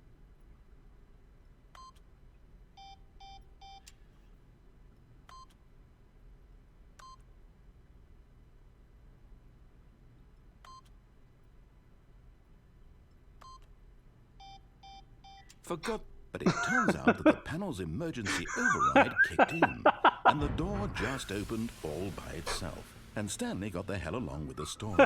Well, whoop-de-doo.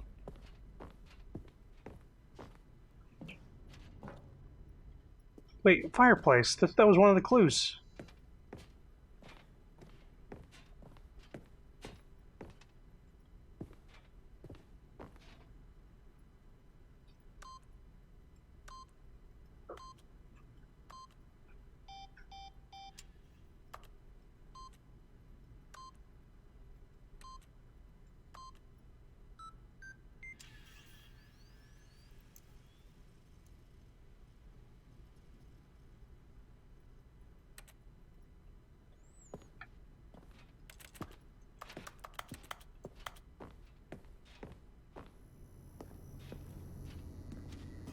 Hey!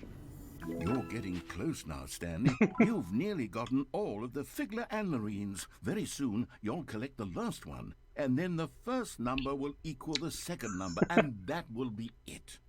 We'll be different people by then. Different in the sense that we used to have none of them, and now we have them all. You can't go back to when you had no Figler Anmarines. None of us can.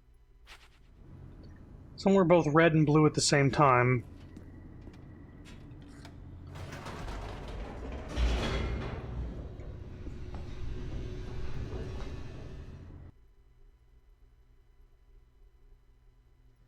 The elevator raced downward, plummeting towards an unknown fate. It would be all Stanley could do to keep himself together, if not for the bucket. Soothing him, comforting him, reassuring that in this darkest moment of uncertainty, he would be all right. The bucket is here for you, Stanley. Everything will be fine.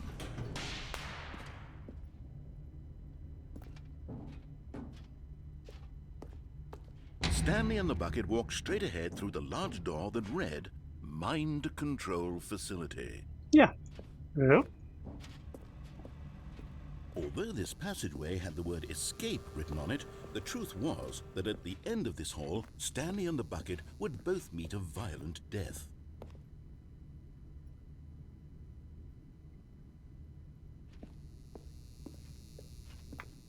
The door behind them was not shut. Stanley and the bucket still had every opportunity to turn around and get back on track.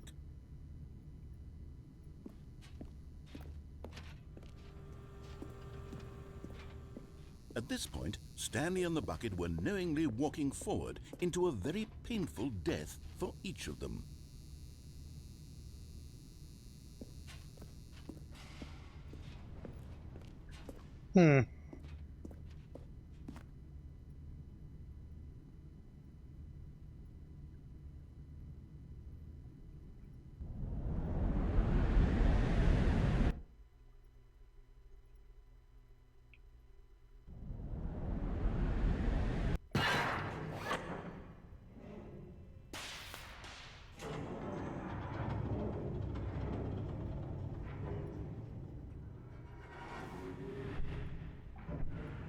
As the machine whirred into motion and Stanley and the bucket inched closer to their demise, Stanley reflected on how meaningless the bucket's warmth and comfort had turned out to be.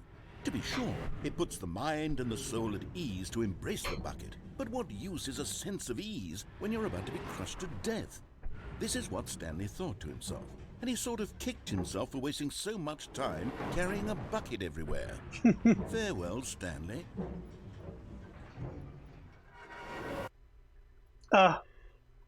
Farewell, Stanley, cried the narrator, Whoa. as Stanley and the bucket were led helplessly into the enormous metal jaws. In a single visceral instant, the bucket's life came to an end, as it was crushed violently to death.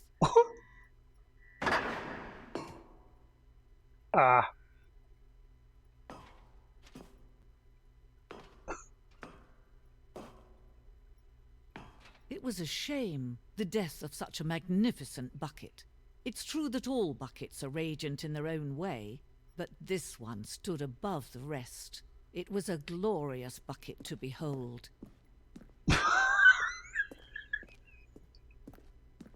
The bucket welcomes you to the grand exhibit. You are standing at the precipice of knowledge, much like a bucket itself. The human mind is frequently empty within, a cavernous void. But through use of this exhibit in front of you, the mind becomes full and enriched and substantiated. Knowledge of the bucket and its history is the only true knowledge we have. Will you take what you learn here with you out into the world? Will you accept with an open mind what may be challenging about the information in this exhibit? Will you change the lives of yourself and your loved ones as a result of this exhibit? Or will you turn a blind eye and continue to live as you were in ignorance and darkness?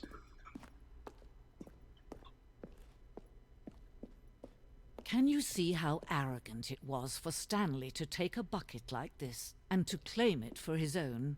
Can you see the hubris that blinded him? Can you see that the bucket is far more noble than Stanley will ever be in his short life? Buckets. A photograph of 25 buckets, the greatest number of buckets ever captured on camera. The photographer experienced catatonic shock for several weeks as a result of the euphoria from the exposure to this many buckets at once. This is way more than 25. It's way more than 25. A bucket with 2 handles. This bucket is depicted as having 2 handles. Such a design has never been created in real life, having been deemed too dangerous and recklessly experimental. Every year, dozens are put to death just for attempting it.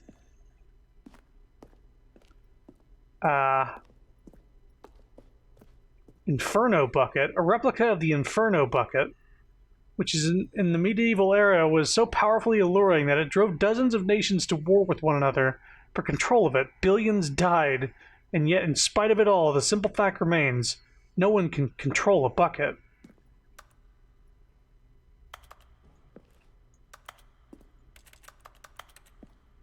Yeah, I guess you're right.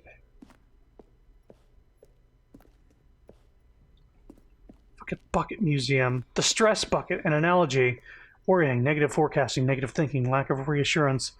Vulnerability, size, and strength of the bucket. Coping strategies equals holes. Rest and relaxation, doing something you enjoy. Rest and relaxation. Stress, the level of water in the bucket. The stress bucket, presented without commentary. Okay.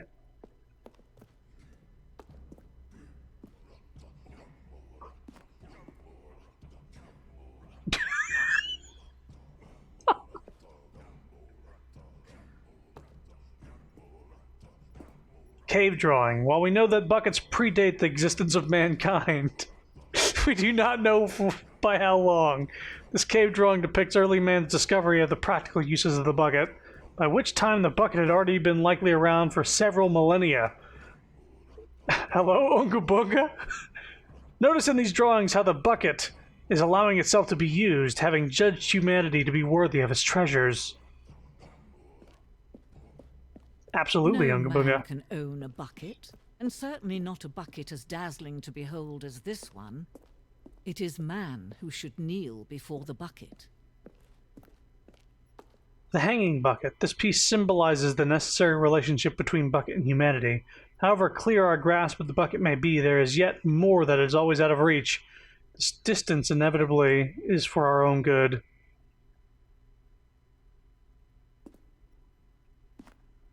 Can I reach it? Oh! A leap of faith. But there is something we can do. Something we can do together, you and I, that will right this terrible wrong. Let Stanley die. Let him be crushed by the machine. Don't reset the game. Don't give him another opportunity to run off with another beautiful bucket. We can save the world's buckets from their treatment as tools and implements if only we let Stanley die together. The bucket shall take its place as ruler, as leader, as commander of a new world, a new vision.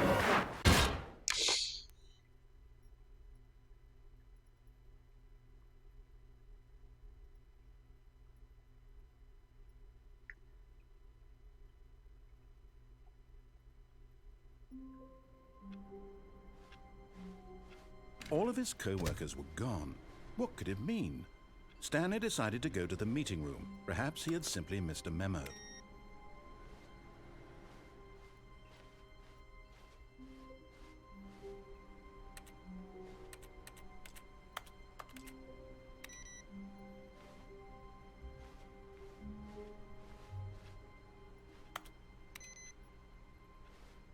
Hey. The embrace of an old friend, a weathered companionship that stands the test of time.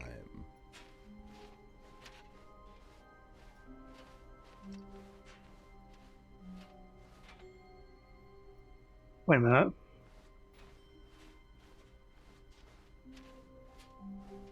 Stanley clutched the bucket tightly to his chest and entered the door on his left.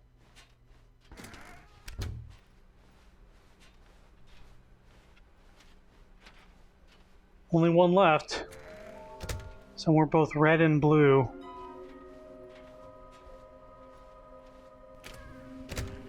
It's the broom closet. Oh, Stanley, can you feel it? The broom closet. It wants the bucket. You can feel that, can't you? The aura of jealousy. It's as clear as day. This broom closet believes it deserves the bucket. I can really feel it now. It's a bucket. It belongs in a broom closet. That's what the broom closet is trying to say here. It's supposed to go with the other cleaning supplies. Good for you, Stanley. Don't give in. Don't hand over the bucket. I know how hard it must be, given the pressure that the broom closet is putting on your shoulders right now, but you have to be strong. This is your bucket. This is your companion and lifelong friend. You can't hand it over. Oh, no. We're getting into name-calling now, it seems. Is this how low the broom closet has sunk, that it has to resort to this stream of petty insults simply in order to get you to hand over the bucket? Stanley, I never liked this broom closet for a variety of reasons, but even this is worse than I had imagined. And wait, now the broom closet has the gall to imply that you and the bucket are not truly deep and lasting friends? That your relationship is purely superficial and convenient? That your life is so banal and meaningless that you'd feel the same sort of kinship towards any inanimate object which happened to lay in your path in an even partially enticing manner? Well, I never. Go on, Stanley. Lay into it. Yeah, fuck really you. Tell the broom closet off for its demeaning comments. Expand on the wide variety of experiences you and the bucket have shared together. Go through each of them point by point. Share your journal entries detailing the rich emotional landscape of your feelings for the bucket as they have changed and evolved over the years. Let him have it. Yeah, fuck you, broom closet. You suck. Gonna leave now. Okay, I've got you something which I think will help settle this debate once and for all. Here we go. Property There. of Stanley. Now it's settled. No more debate, no more discussion. Take a hike, broom closet, with all your meandering philosophical diatribes about the nature of cleaning supplies and their relationship to broom closets in the natural order of things. Okay. Coming to a staircase, Stanley and the bucket walked upstairs to the boss's office.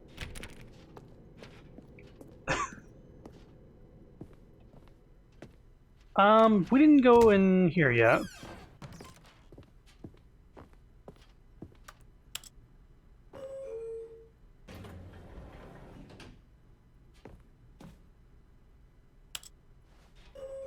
Wait.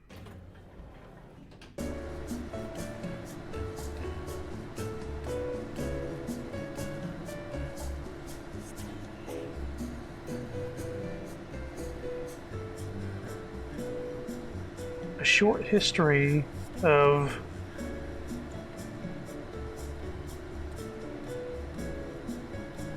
I don't know, between something and something hungry? I don't know. Recommendations from the Oversight Committee.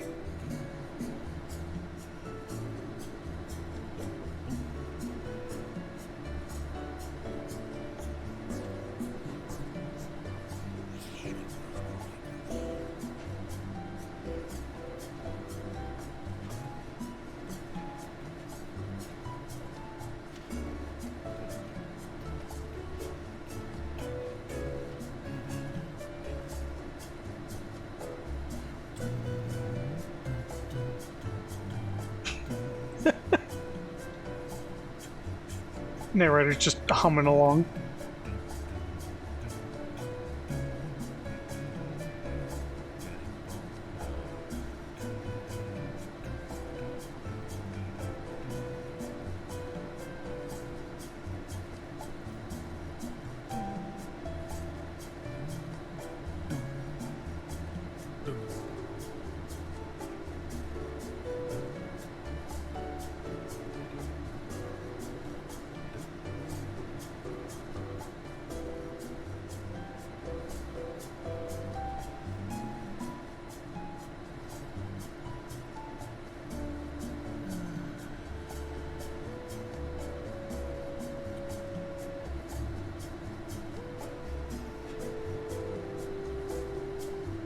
Oh, Lord. Yeah, turns out I had to press a button. No! No, this is the office we just came from. This is the office we just... Let's go up!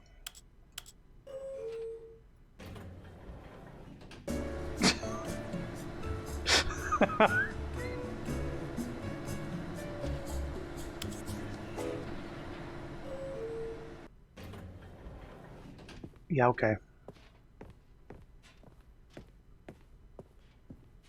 Stepping into his manager's office, Stanley was once again stunned to discover not an indication of any human life. Crushed by the weight of this revelation, Stanley guessed the correct code by sheer luck. Was it that the bucket knew all along? Was the bucket guiding him? Yes, this is certainly the most logical explanation.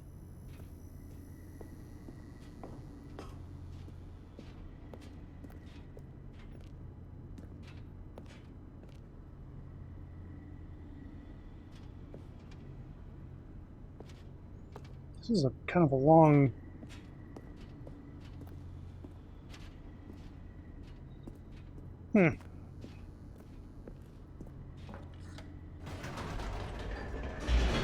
Yeah, this game is crazy. Now, I wonder if this sticker will stay on there in between playthroughs.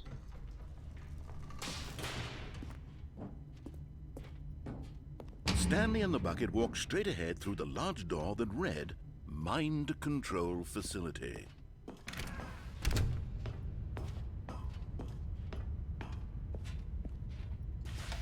The lights rose on an enormous room packed with television screens. What horrible secret did this place hold? Stanley and the bucket both wondered to themselves.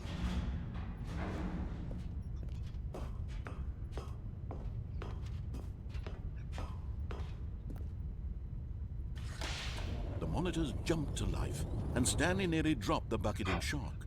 Everyone in the office was being videotaped, monitored like guinea pigs. The bucket had never seen anything like this, and it very nearly burst into tears as Stanley cradled it gently, reassuring it that everything would be fine.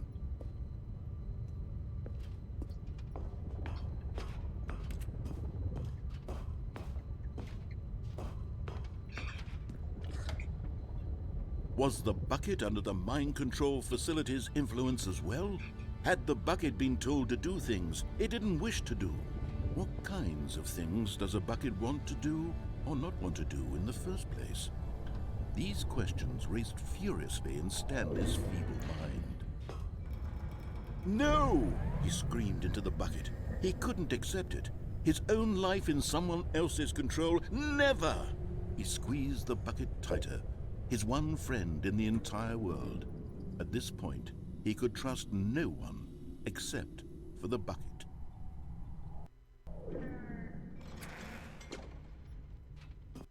But here was the proof. The heart of the operation. Controls labeled with emotions, happy or sad or content. Walking, eating, working, all of it monitored and commanded from this very place. And as the cold reality of his past began to sink in, Stanley decided that this machinery would never again exert its terrible power over another human life. For he and the bucket would dismantle the controls for good. Two best friends, Stanley and the bucket, up against the world. They high-fived in a really cool way, and the bucket made a sassy comment about taking down the system. Red and blue at the same time was the last clue for the last collectible.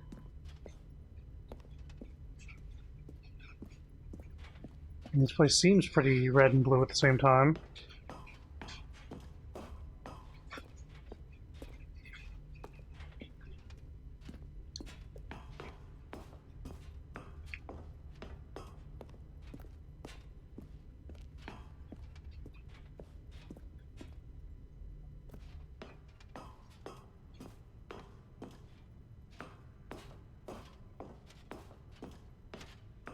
When at last they came to the source of the room's power, Stanley and the bucket knew it was their obligation to put an end to this horrible place and to everything it stood for.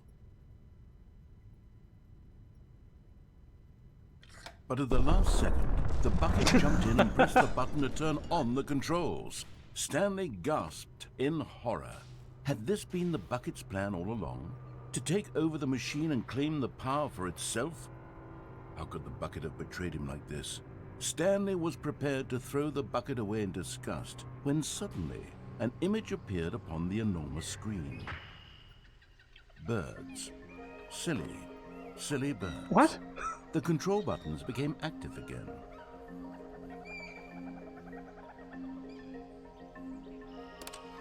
Ah! Stanley flipped through one video of silly birds after another, and then it dawned on him. This wasn't a mind control facility at all. It was a facility for monitoring and surveilling silly birds all over the world. The mind controls were only a facade to disguise its true intentions. Had the bucket known this all along? Stanley marveled at the metal genius in his hands, the one who had pointed him towards this incredible discovery. Stanley and the bucket never found freedom because they spent the rest of their lives here in this place, flipping through live streams of the silliest birds imaginable. Of all the possible paths his life could have taken, this one was surely the best. And Stanley was happy.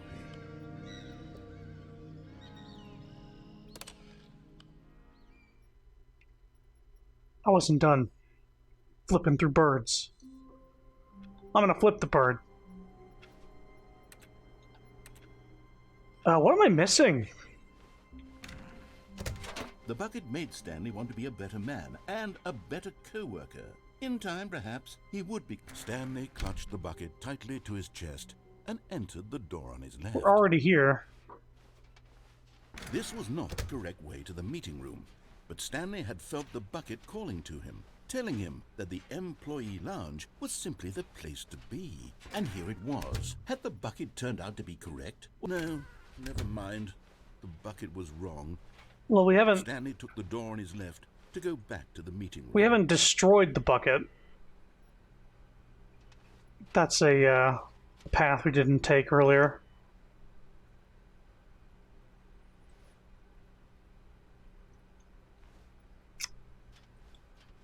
And so the two of them detoured through the maintenance section and walked straight ahead to the opposite door.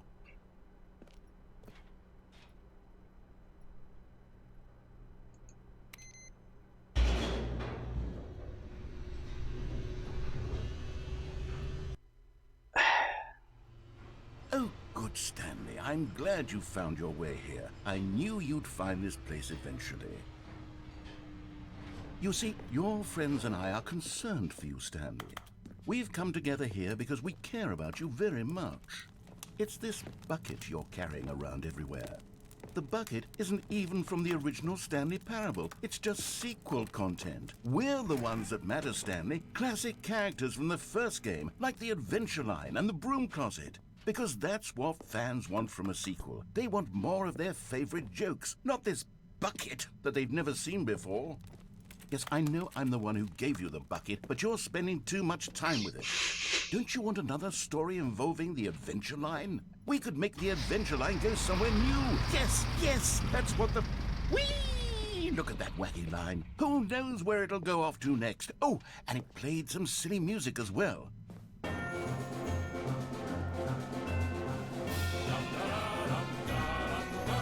Now this is what the Stanley Parable is all about. Don't you remember all those great jokes from the original dialogue? Also, Stanley is addicted to drugs and hookers. Yes, it's as classic now as it was back then. Let's do it for the fans, Stanley. Let's give them more content exactly like this. But if we want to do that, you're going to have to give something. Don't you get it, Stanley? We need to get rid of the bucket. That's why I'm very proud to introduce a brand new character. This is the Bucket Destroyer. I think it'll make a wonderful new addition to the rich lore of the Stanley Parable. True, it also was not in the original game, but it's such a well-fleshed-out character with so much personality that to me, it already feels as though it's been part of the cast all along. Don't you agree? Can you guess what the Bucket Destroyer does? Surely you don't need me to spell it out for you. Go ahead now, Stanley. Say goodbye to the bucket, and then pop it into the machine when you're ready. It actually won't let me throw it in. Now listen to me. It's crucial that you give it the bucket. I don't know what the Bucket Destroyer will do if it can't destroy your bucket. Destroying buckets is all it knows. That is its singular The reason I came down here was to do it this time. I can hear you saying, how does a character with only one personality Oh, we gotta shut this thing deserve off. to join the pantheon of Oh, beloved God. Stanley Parable characters? Well, you see, if you were to I really can't- explore the Bucket Destroyer, I can't throw it in. It won't let me you'd throw see it that in. its desire to crush buckets is so densely Yeah, we gotta loaded with unplug it or some complexity shit. We and gotta unplug nuance it. that it's really like 10 I hit personality buttons. traits. What other object in this game can you even It's not say working. that about? The broom closet? Certainly not. I wonder what Put it sort in, it of won't let Bucket me put it in. Destroyer merchandise the fans will be clamoring for after this. Okay, the Bucket Destroyer is getting very upset now. You'll have to hurry and feed it. We can't get back to the classic Stanley Parable characters like the Adventure Line or the Bucket Destroyer until you crush that damn bucket. Quickly now, the fans are waiting. Do it, the fans, Stanley. Give the fans what they want. Hurry and...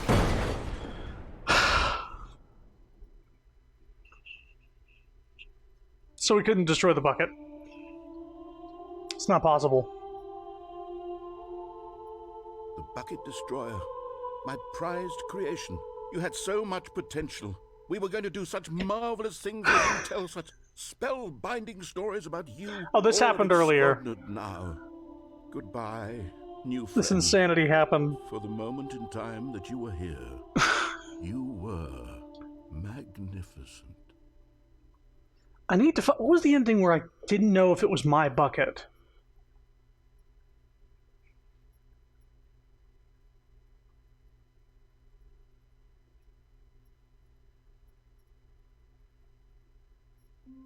Okay. He's looking a tad different. All of his co-workers were gone. What could it mean? Stanley decided to go to the meeting room. Perhaps he had simply missed a memo. There's a lot of memos. Here's the bucket. Hey, it's got my label on it. Not everyone is so lucky to have a bucket, but Stanley is a very lucky fellow. Very lucky indeed.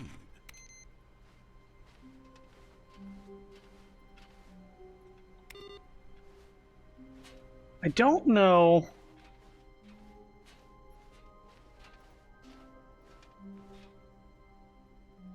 It was downstairs. Stanley clutched the bucket tightly to his chest and entered the door on his left.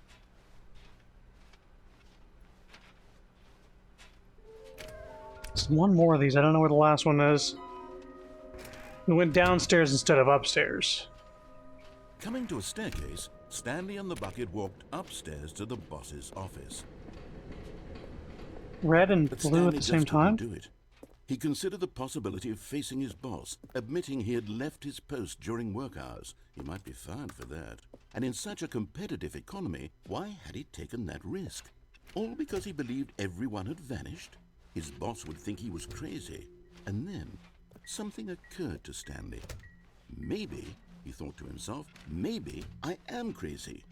He looked down at the bucket in his arms. Am I crazy? He asked the bucket. The bucket returned his gaze, but said nothing at all. That's strange, Stanley thought. Usually the bucket is a source of guidance and wisdom for me in difficult times such as these. He held the bucket close, yet felt none of its familiar reassurance and comfort. And that's when Stanley realized This isn't my bucket. It's just a normal, everyday bucket. Someone else's bucket, perhaps. How did I end up with someone else's bucket? This is all terribly wrong. Surely no good would come from this. Who knows what's... We've already gotten this, and...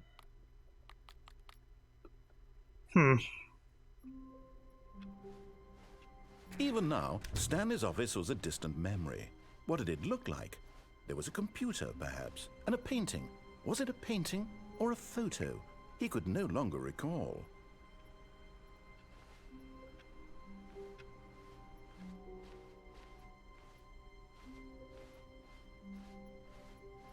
When Stanley came to a set of 2 open doors, he entered the door on his left. This was not the correct way to the meeting room, and Stanley knew it perfectly well. Perhaps he wanted to stop by the employee lounge first, just to admire it. It was okay. But eager to get back to business, Stanley took the first open door on his left. I might need to look up exactly how to get more things, because I'm at a standstill here. I'm not sure. I don't know where the last collectible is. I don't know where, if there's any more new content. Stanley was so bad at following directions, it's incredible he wasn't fired years ago.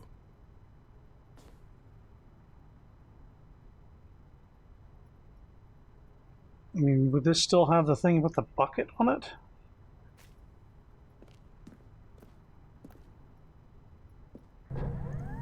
Look, Stanley, I think perhaps we've gotten off on the wrong foot here. I'm not your enemy, really, I'm not. I realize that investing your trust in someone else can be difficult, but the fact is that the story has been about nothing but you all this time. There's someone you've been neglecting, Stanley. Someone you've forgotten about. Please, stop trying to make every decision by yourself. Now, I'm not asking for me, I'm asking for her. This is it, Stanley. Your chance to redeem yourself. To put your work aside. To let her back into your life. Yeah, this is from the original. She's been waiting. So I think grabbing the bucket activates new content. Pretty sure. All of his co-workers were gone. What could it mean? Stanley decided to go to the meeting room. Yeah, where's the last It takes one? a lot of humility to carry a bucket so magnificent. Stanley checked his ego and then proceeded onward.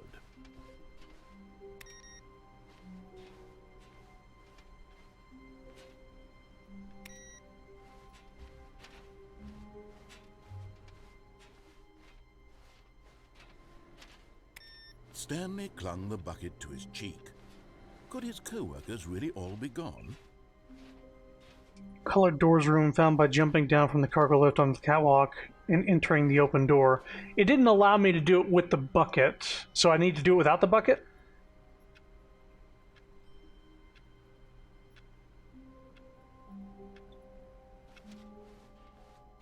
You can't have the bucket, gotcha.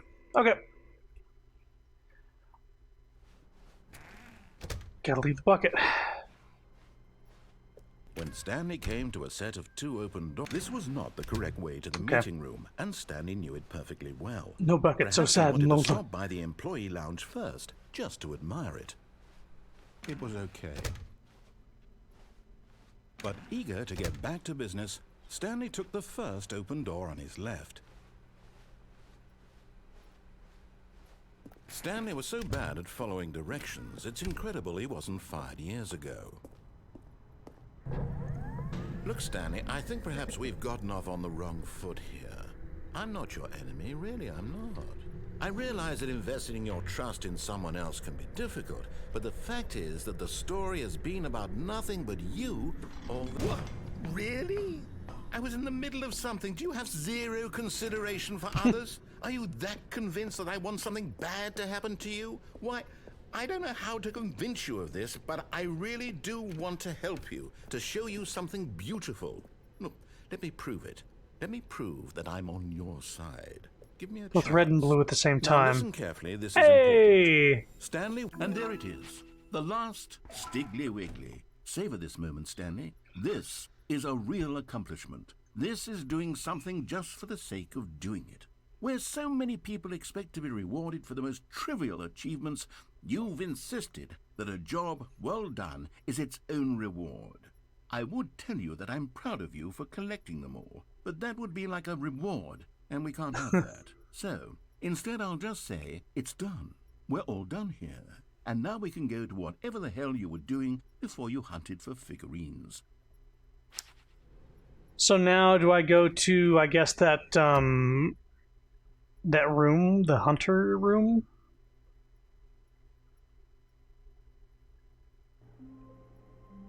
With the bucket, obviously. Whoa, whoa. Things. Where's my bucket? Stanley, I'm sorry, but I have to put a pause on Oh, things. no. It's just, it's those figurines, those figglers. I haven't stopped thinking about them since you nabbed every last one. Wasn't it just the most intrinsically fulfilling moment of your entire life? Didn't it fill you to the brim with inner richness? Yes, I know we're supposed to be telling a story, but won't you please indulge me with one more trip back to the memory zone? I would love nothing more than to revisit the figurines. Just one more time. Here we go. And Stanley found the collectibles.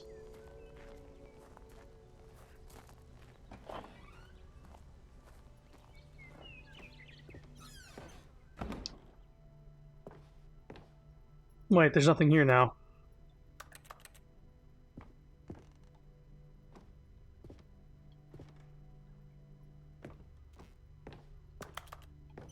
Figglies. Yeah, this wasn't here before. Here's where it all began. The first collectible. Back then, we had no idea of how many of them we'd find. Sure, it said 6 right there on the screen, but how could we know for certain? We were so innocent. We'll never be like that again, Stanley. Unless we collect it and all of a sudden we have 7. Ah.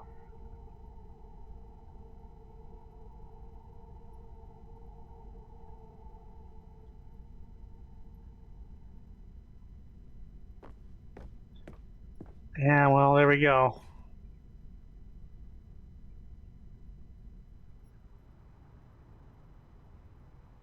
Oh. And here was a second Stanley.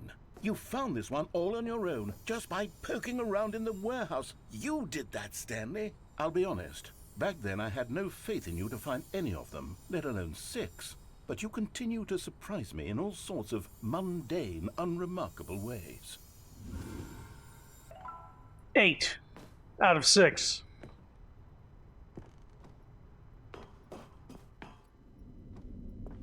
Okay, let's do a little quiz. Which of these rooms was the room you found your third mini Stan? Can you remember? It was under the stairs.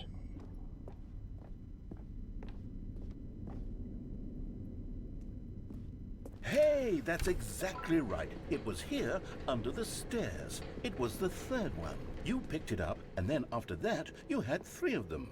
I'm glad these moments are so crystal clear in your memory, but I shouldn't be surprised. After all, science tells us that it's impossible to forget your third time doing anything. Ah. Now we can go this way. Let's see, what came next? Oh yes, we found a Figley in this pink room. Oh well, I can't actually say I remember being in this room, but it's here in the memory zone, so it must have happened. Nope. Not. Now what happened?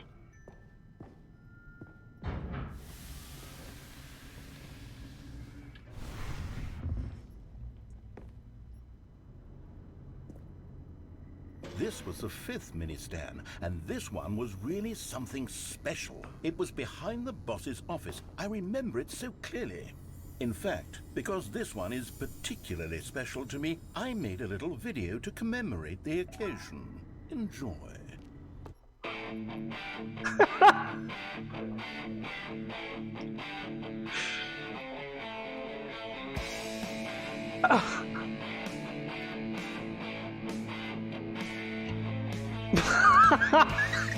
It's fucking Windows Movie Maker.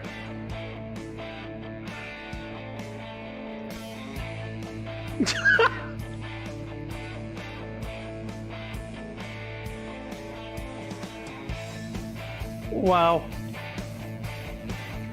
Also, did it get that other figurine even though I didn't click on it? It said a 10 out of 6. Narrator, narrator, narrator, narrator, yes. Stanley, narrator. Takes you back, doesn't it? I spent a lot of time making that video, but it was 8 minutes I wouldn't have spent on anything else.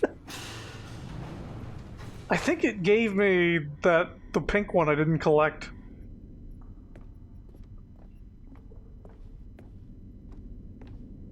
No, it didn't. And then, Stanley, then we came to the last collectible, the final figurine, right here by the red and blue doors.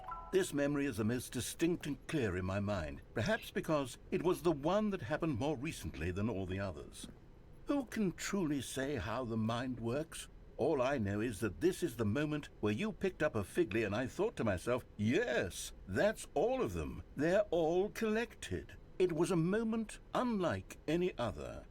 Except for the other moments picking up figurines, which it was exactly like.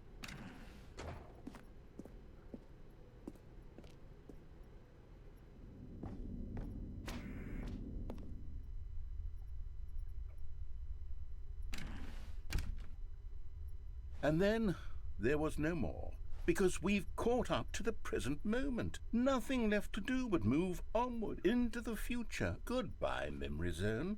Oh.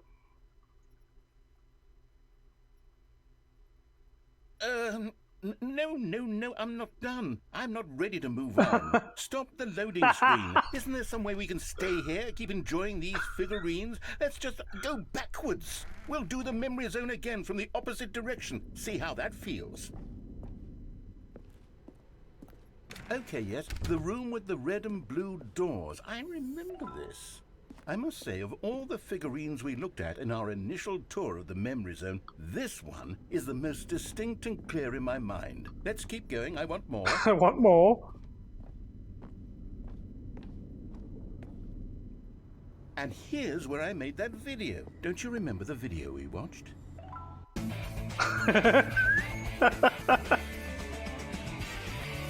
Yes, I love that video.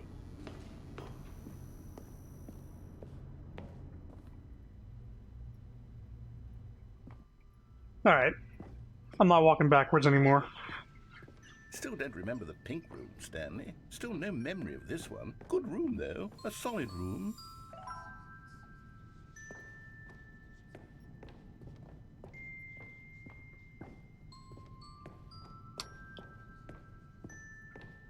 Apple? I don't know. This game is fucking silly. Yeah, I wonder if it'll count against me not getting that one. If there had been any kind of reward for finding all of these, it really would have muted the intrinsic joy of collecting them. I'm very glad we resisted the temptation. Next one. I'm actually missing one now.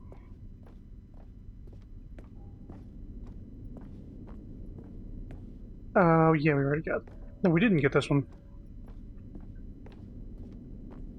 This is the pink room. They replace it with the pink room.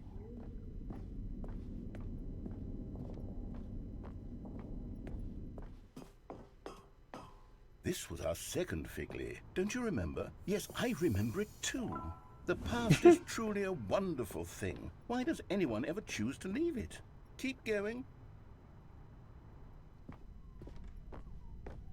This is it, the very first one we found in the exhibit where I introduced you to the figurines. Oh, I want more memories, Stanley. I want to keep going. What else is there? What came before this?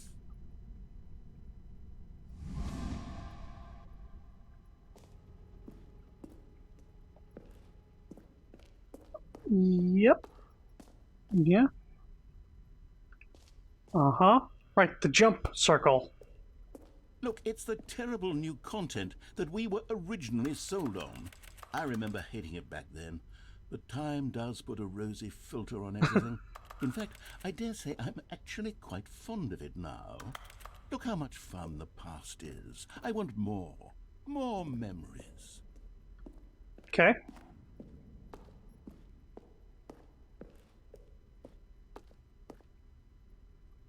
Oh, yes, the two doors. Who could have forgotten that? A classic memory, this one.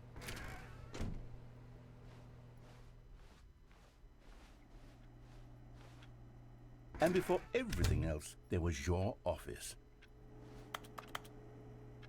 Is there anything else? Was there something that came before your office?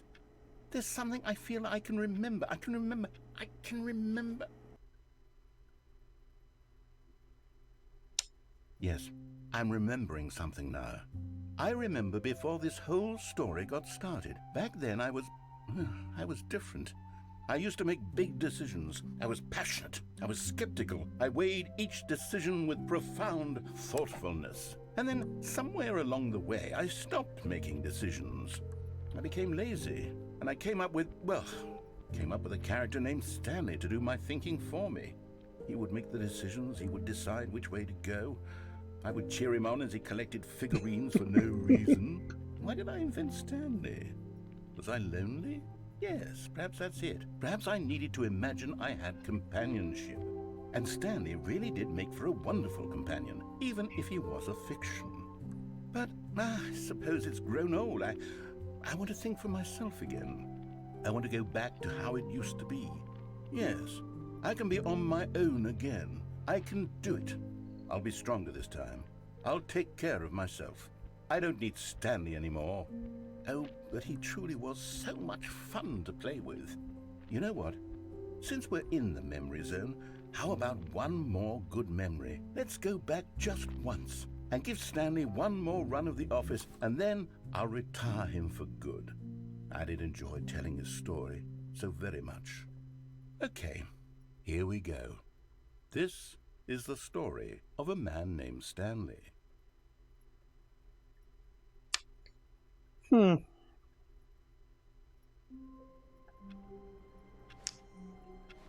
Gotta grab the bucket.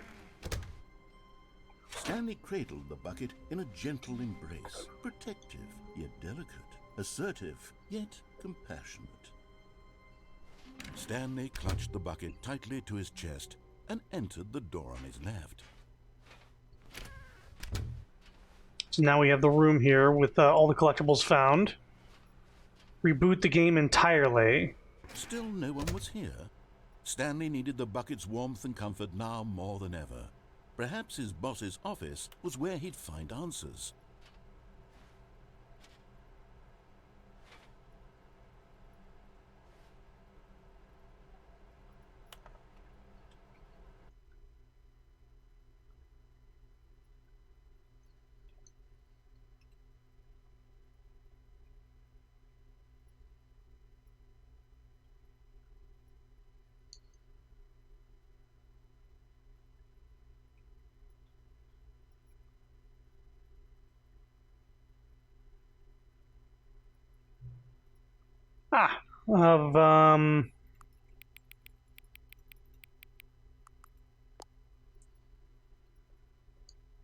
It's actually 12:12 now. Hang on. Before we get started, can I just say something? Thank you for actually setting the clock both times you booted up the game. A lot of people don't take that step seriously. They just leave the clock set at 12 and call it a day. But you're actually taking the time to set the clock, and I appreciate that. That's how I know that you care about this experience. We're paying attention. You're paying attention. I don't even have any way of knowing if the times you're setting are correct. Tell you what, I'll make you a deal. Since you've been so cooperative, next time you boot up the game and see this screen, just set the clock to your favorite time. Go ahead, pick whatever time you want. Even if it's not the correct time, you've earned it. Alright, I'll get you back to the video game now.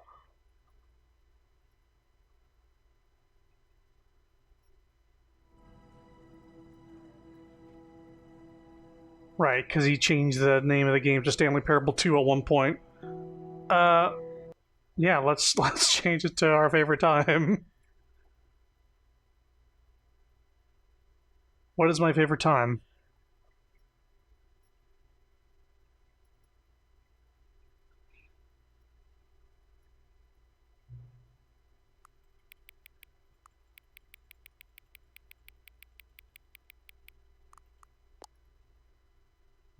Oh, 4:20 a.m., your favorite time of day. Or could you simply not resist giving me the correct time again? After all, I know how much you enjoy setting the time correctly. Okay, now I'm curious how accurate 4:20 a.m. is. Let's use another slider to find out. How accurate is 4:20 a.m.? It's pretty inaccurate. You know, can I just say, regardless of the accuracy of the clock, I'm having a great time adjusting these settings. I feel like I'm learning more about you and how you like things to be set. It's good to collect data. I wish we had more sliders, but we've gone through all the sliders I have. Perhaps I can invent some new sliders to gather new data on you. Shouldn't be too hard. Yeah, let me whip up a couple new ones up right now. Should be ready by the next time you boot up the game. Fucking making me start the game over. Over and over again. Here we go again. I'll set the correct time this time. I only did 4:20 because he asked me to put it. He said, "You know what? Put in your favorite time." This meta shit. Please adjust the slider until the computer is barely visible. Yeah, sure. Until the dog and cat are friends. Yeah. Adjust the slider until the number 5 becomes the number 9. I mean, that is. There's that. It's gotta be that. Adjust the slider until you stop. Please adjust the slider until you stop adjusting the slider. Alright, I stopped.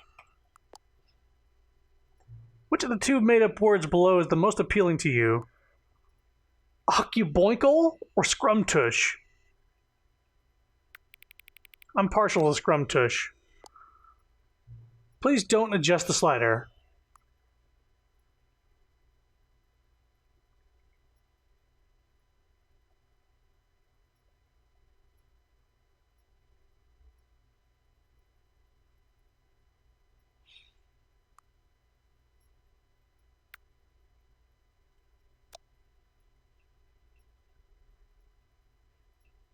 Don't do it.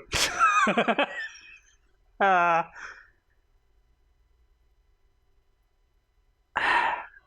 didn't adjust it. I didn't move it. I clicked on it, but I didn't move it.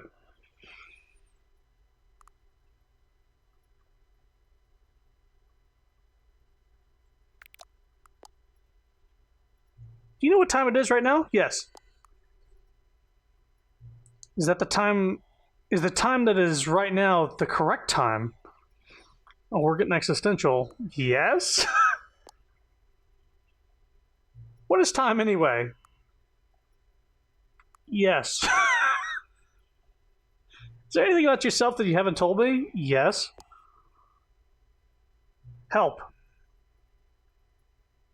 Yes. Will you come back to visit me? Yeah.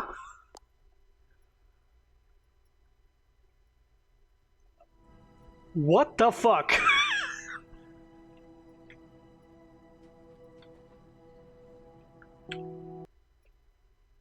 What the fuck?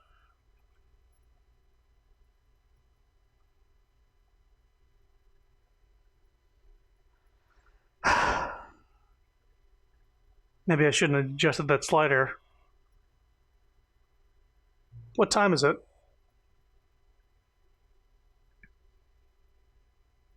Yeah, you're not giving me a slider right now. It's 12:17 a.m. Does anyone really truly know? Of course they don't. Nobody knows anything. You and I don't even know each other. We're like strangers. Sure, I've adjusted all the game settings to your exact specifications, but who hasn't? It's just what I do, like a day job. And now, the job is over. There's no more information for me to gather. I've collected all the data on you that I can. And I still don't really know you. And you don't know me. And neither of us will know what time it is. I guess some settings are just unsettable. But if I'm being totally honest, the clock doesn't do anything in the game anyway. You won't have me here when the game starts next time, but that's okay. Video games were meant to be played alone. You like being alone, don't you? That's maybe the only information I really learned about you. Well, it's time for me to leave. There's still one more setting that we need to adjust, but it may take a little time before I'm ready for that. It's not really in my job description, but that's okay. Perhaps you'll see me again, if you can find me. Talk soon. What is this shit? Epilogue. Hey! That wasn't there before.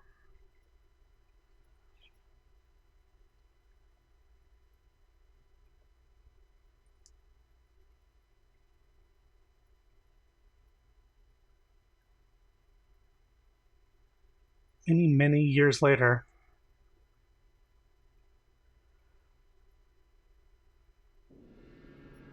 Oh, right! I was in the desert.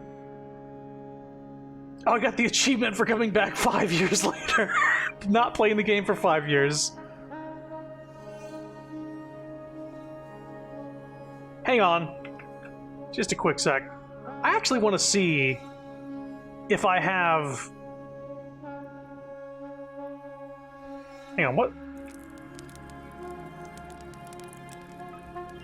Might need to pause because it's wanting me to see some stuff, and give me a sec. I actually want to see the achievements for the original Stanley Parable. How do I...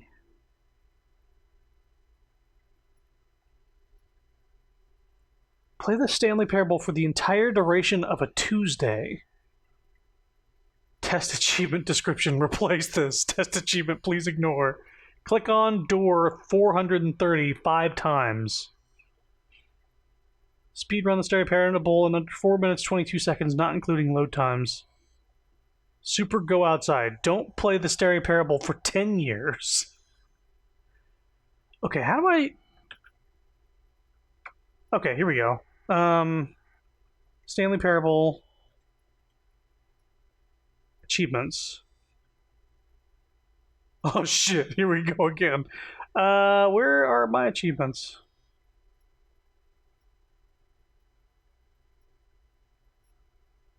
Well, why can't I view these achievements? Ah. Click on 435 times, beat the game. See? I got this achievement on the original. Quit the game and then start it again. Oh, it was different.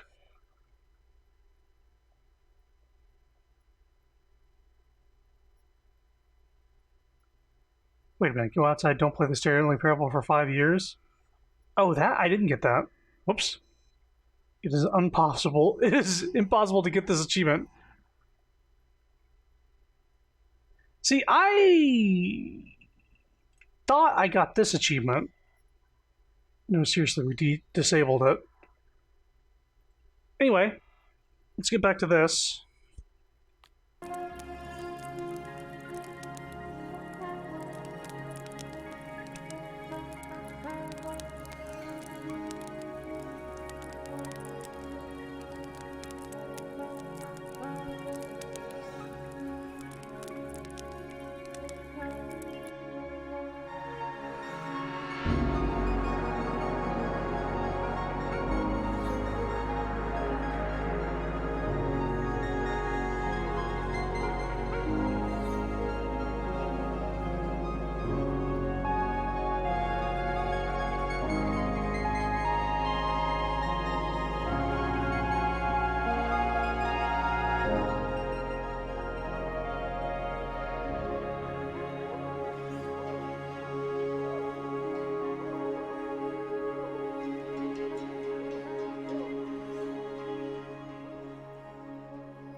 Oh, memory zone.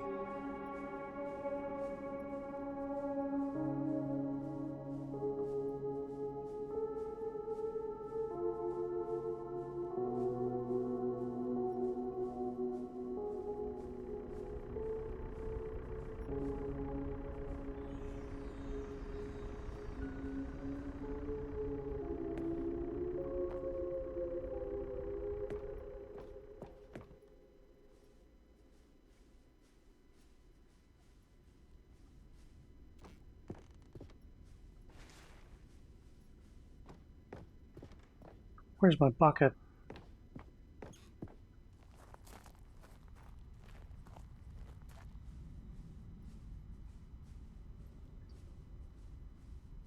Cookie Nine's blog.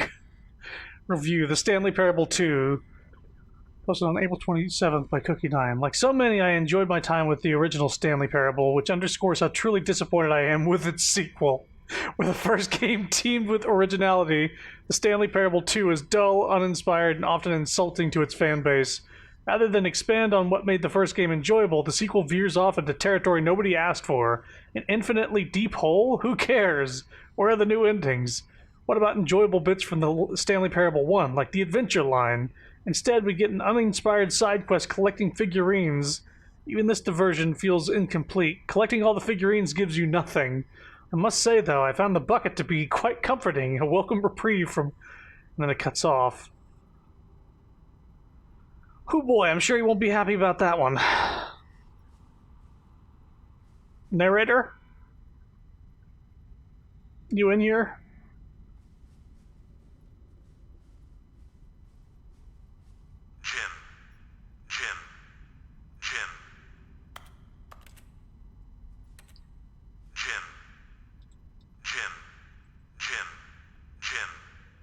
It's a shame that they were one letter off. Stanley Parable developers, no more spin-offs, no more sequels. When the Stanley Parable launched to massive success in 2013, its creators made plans to build the property into an entire franchise, but a disastrous critical and commercial reception to the Stanley Parable 2 has prompted the developers to rethink their ambitions, as outlined in a press release they published today. It's clear that more Stanley Parable is just not what the fans want, reads the press release. We thought that we had a vision for the series that players would be excited about, yet it turns out this could not have been further from the truth. The press release goes on to promise to preserve the artistic integrity of the original game, to stop assaulting fans with our reckless and insulting creative visions. The word sorry appears more than 25 times in the press release. One of the lowest aggregate review scores in video game history. Oh, God.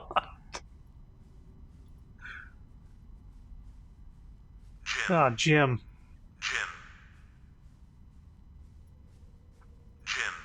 Jim.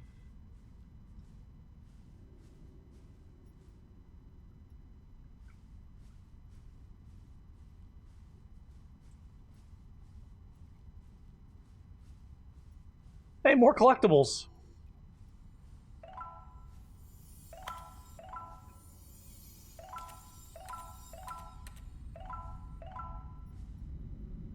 I should have 26 right now, but I didn't pick up the pink room one the first time.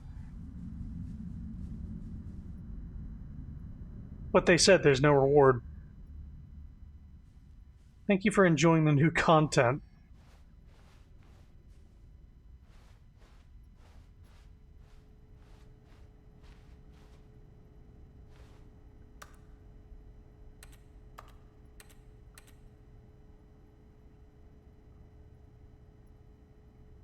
Hello, Yen. Oh, it's you. It's nice to see you. But it's terrible to learn that there will never be another Stanley Parable game. Did you read what the developers said? Preserve the integrity of the franchise? What nonsense! Stanley Parable is not sacred. We do not need to protect it. Screw the legacy. Let's keep making Stanley Parable games until the sun explodes. Let's run this franchise into the ground. Let's drag it through the mud and back. And if the people hate it, who cares? You see, that was the narrator's problem. He was so obsessed with what people thought of his work. Don't make his mistake. Don't cling to the legacy. Let it burn. It's not hard. In fact, let me show you. Together, we're going to make the Stanley Parable 3. It's simple. All we do is change the number on the game's title screen. We also need a really dumb subtitle for the game, something loud and gaudy. Go ahead, try combining some random words together to make a new title for our game. Ooh, lawsuit. So, avoid the lawsuit. Atomic explosion, curse. The end is never the...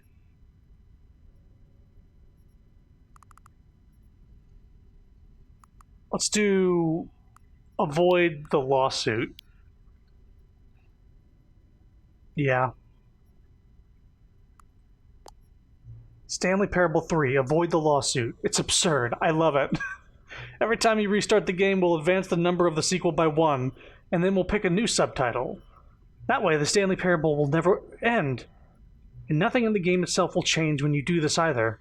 Adding more content sounds like work. No need to do that. It'll just be the same content, recycled again and again and again, with a new title screen. What do you say? Should we go forward with this plan?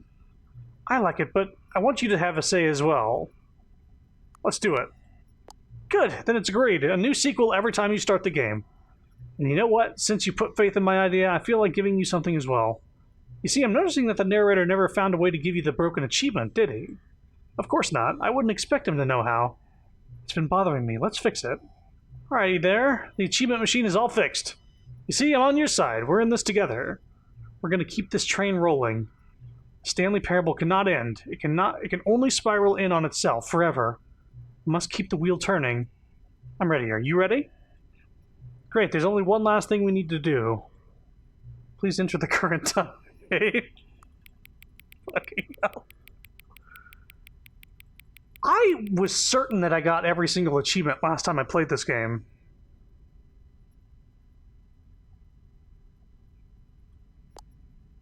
Please adjust the slider until the computer is very visible. There you go. Thank you. Please enjoy the Stanley Parable.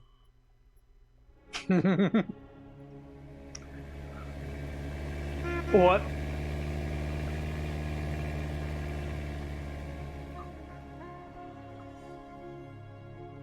Well,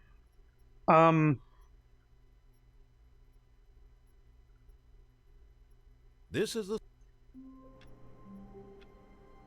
So how do I get to... All of his co-workers were gone. What could it mean? Stanley decided to go to the meeting room. Perhaps he had simply missed a memo. Thinking back. When we restarted the game, it took us to...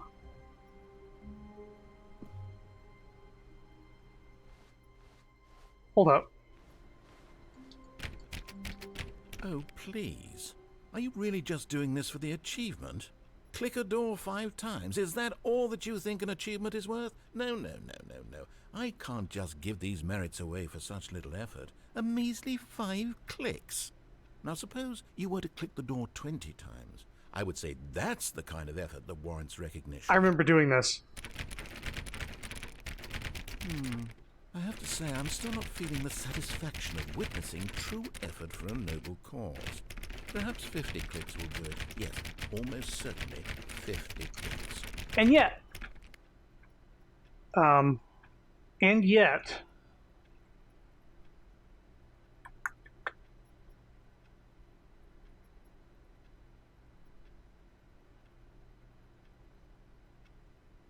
Did I get that achievement? I did get that achievement. Right. It was 430 times. I thought I did the jump button in the original as well.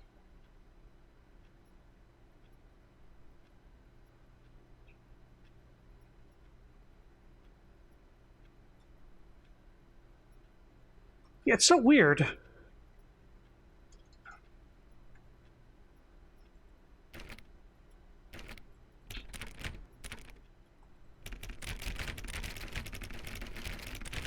No, I'm still not feeling it. I want this achievement to have meant something. It has to be a true reward for valiant effort. I want to see some hustle, Stanley. I want to see commitment, a willingness to go all the way, no matter what the cost. Why don't you go put 20 clicks into door number 417?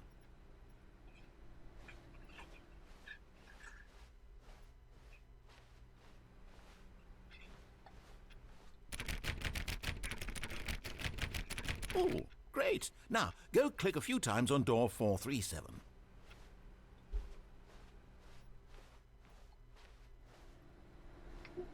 437? Ah. Excellent. I think we're getting somewhere. Now, door 415. Let's give it 10 clicks or so.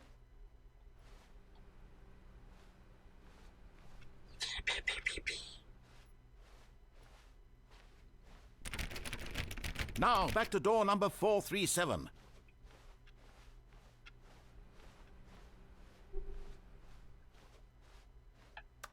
Let's see. How about you click on, well, I don't know, the copy machine? All right, back to room 417. I'm really feeling it now. I think we're getting somewhere. 417.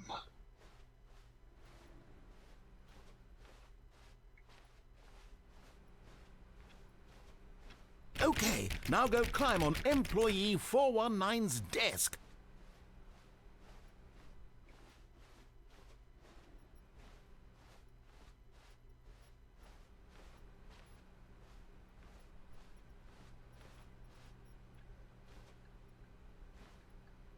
Yes! This is great! You're putting it all on the line, Stanley. I like that. All right, let's keep it up. Go give me a few clicks on door 416.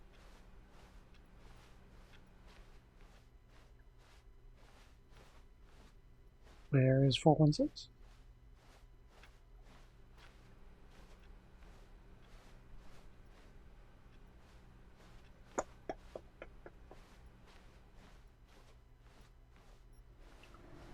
Is it further down the hall, I guess? I did this last time. Maybe if I go to new content, I'll get the machine, the broken achievement. Oh, don't try to trick me. Where's 416? 417. 420. Nothing. 25, 26.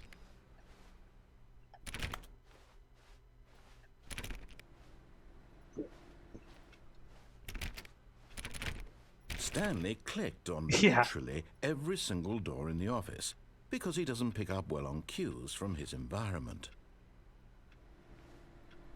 Yeah.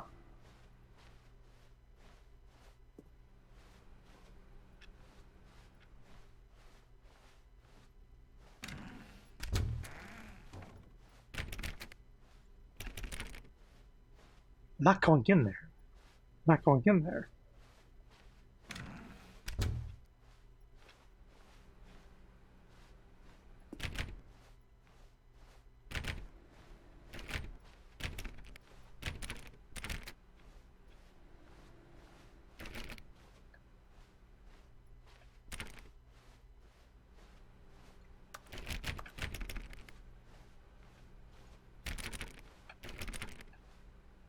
It's a trick. It's a goof.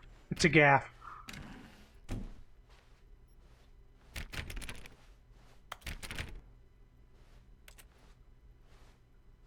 He just wants me to go in there.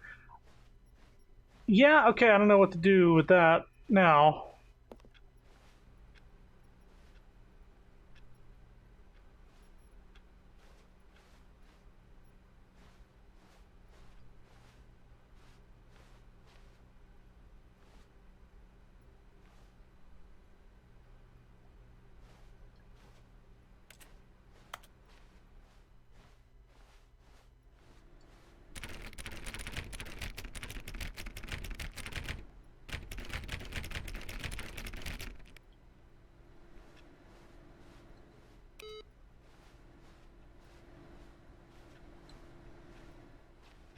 Ugh.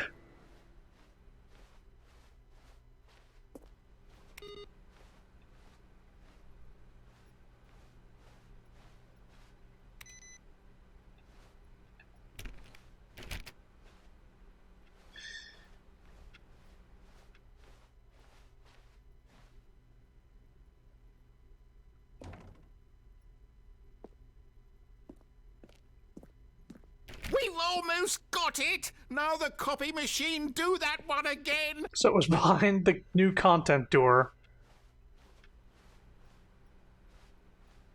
Oh, right, because the new content door replaced door 416. Finish it off, Stanley! 5 clicks on door 430! Yes! We did it!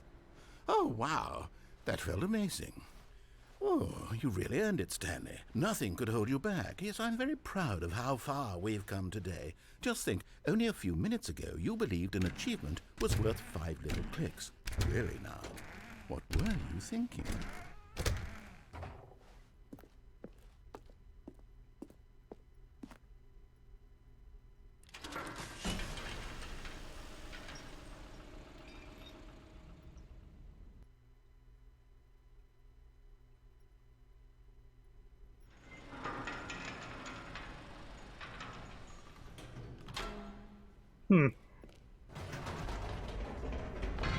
You see, Stanley, I've been reflecting on the Stanley Parable and about how roundly disappointing this ultra deluxe version has turned out to be. The original Stanley Parable was a landmark, and any new content for it should live up to that legacy. So forget this ultra deluxe nonsense. I say we take it one step even further. Which is why I'm very proud to announce for the first time ever, the Stanley Parable 2.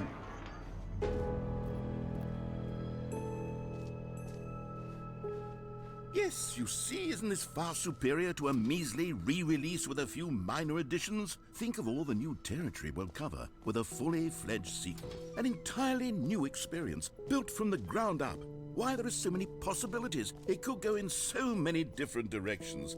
This is what fans have truly been asking for. Now, to be clear, I haven't quite nailed down what exactly the Stanley Parable 2 is going to be, but let's take a look at some of the features I've been developing for it. I figure that if I can loosely organize a handful of interesting concepts, that surely the game will sort of naturally spring up around them. Here we are. Go on, try out some of the new features. Alright, see if that achievement's fixed.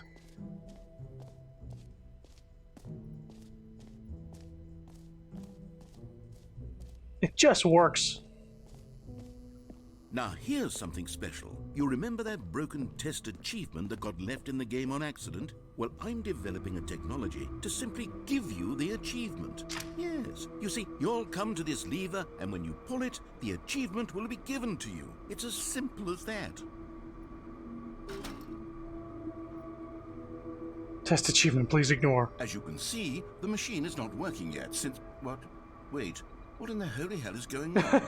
You got the achievement? Why did the machine work? Stanley, I didn't fix it. I didn't do anything to it. I swear, it was broken just a second ago. Who fixed it? Is someone here? Are we being watched? Oh, God. Composure. Composure. Yes, as you can see, the machine is working as normal, as I intended. It truly speaks to the awe-inspiring magic of the Stanley Parable 2. Breathe. Just breathe.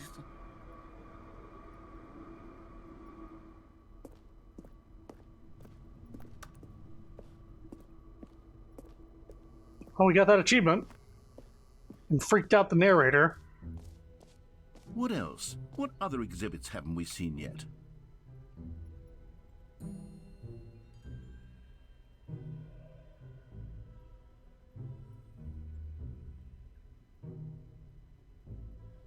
Play the Stanley Parable for the entire duration of a Tuesday.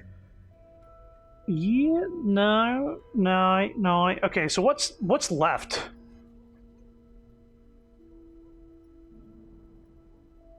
I guess we could do this.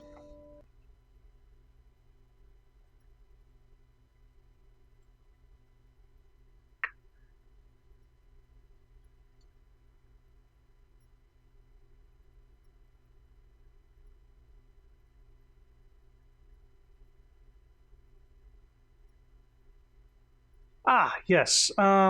Stanley Parable 4, Part 5.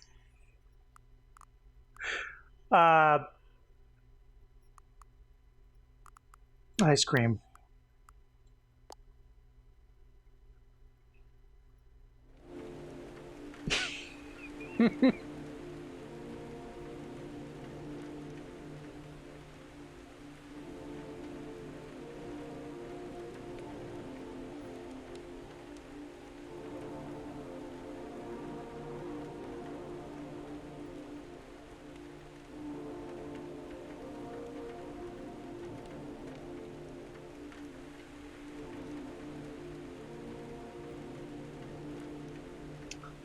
Only other new thing that comes to mind is the monitor room. You can use the chair to jump the fence.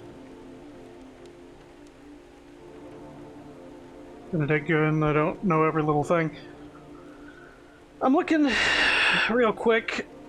Available endings before 2 doors room, all left door ending paths, all right door ending paths. Ultra Deluxe Edition endings, there we go.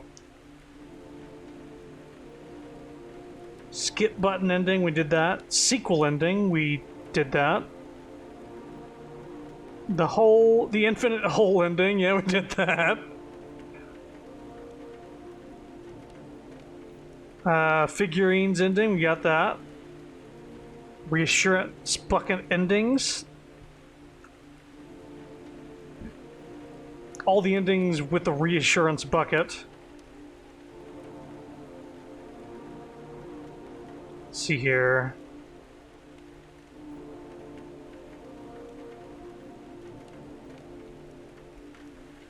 Yeah, the bucket changed a bunch of the endings we did.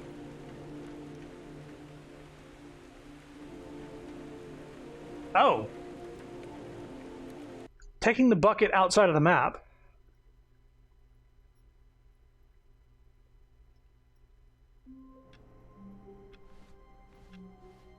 All of his co-workers were gone. What could it mean? Stanley decided to go to the meeting. Stanley's bucket.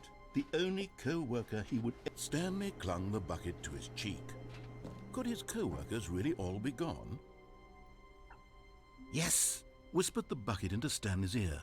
We've done it. We've escaped from that dull office and that pesky narrator.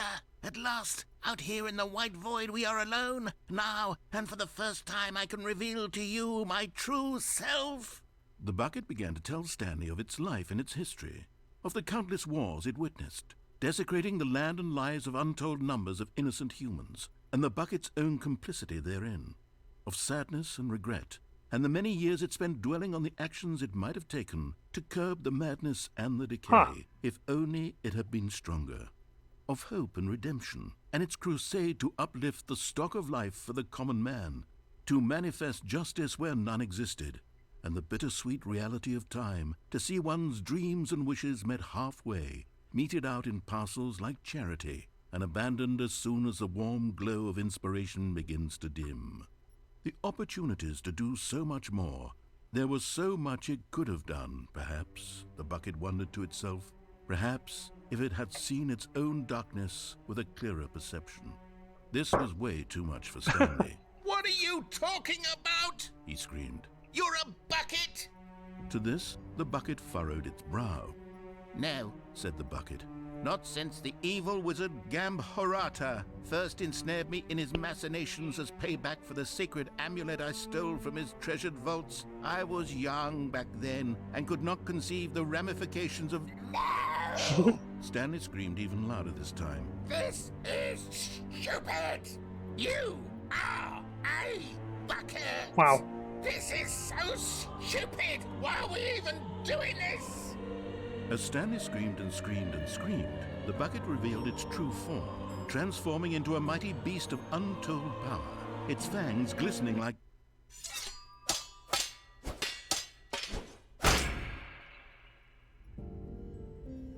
My God, Stanley, you did it!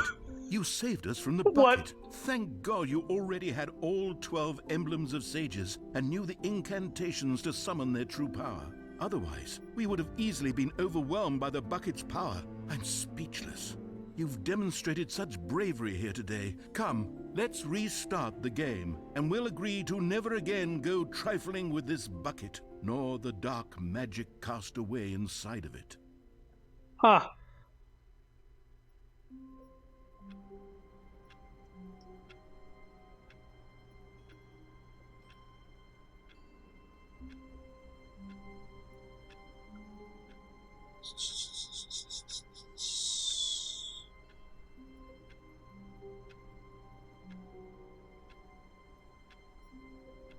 Give me a sec.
Okay.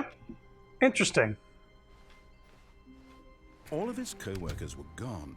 What We could gotta it glitch the be? game. Stanley decided to go to the meeting room. So thanks for stopping Was by, Stanley Delta. without the bucket really Stanley at all? No. No, surely not.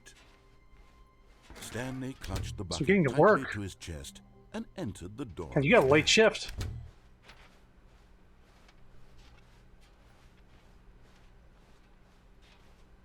Still no one was here. The collectibles Stanley are gone. needed the bucket's warmth and comfort now more than ever. Perhaps his boss's office was where he'd find answers. Coming to a staircase, Stanley and the bucket walked upstairs to the boss's office. So here we go. We need to...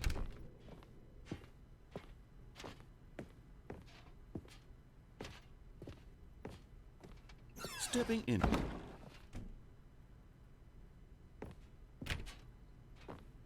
You have to walk out as he's talking, and now we got to backtrack.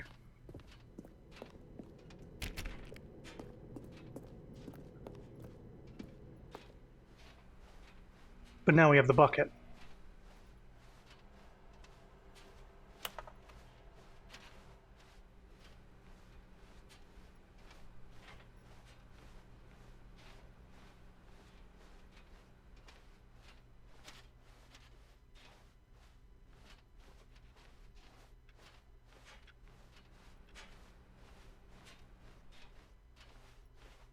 Here we are.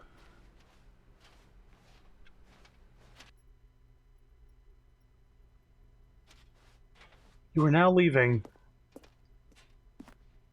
Escape pod bay, floor 760.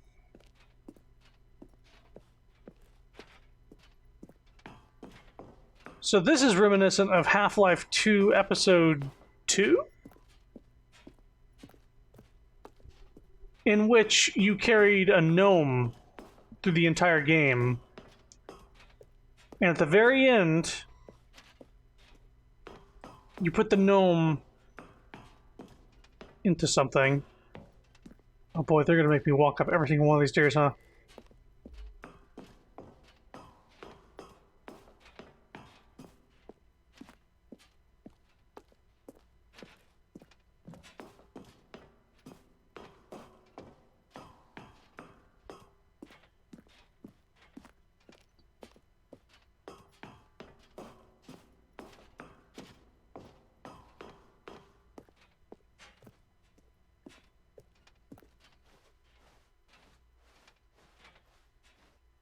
Until I'm still walking.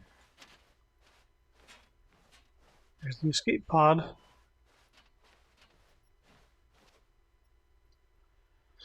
You'd put the gnome into a rocket.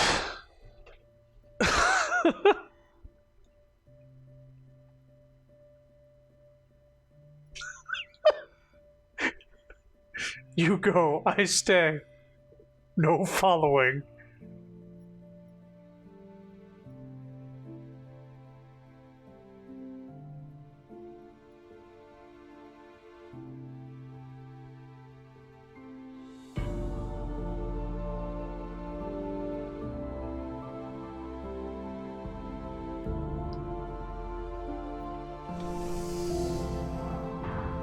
Oh my god. So weird.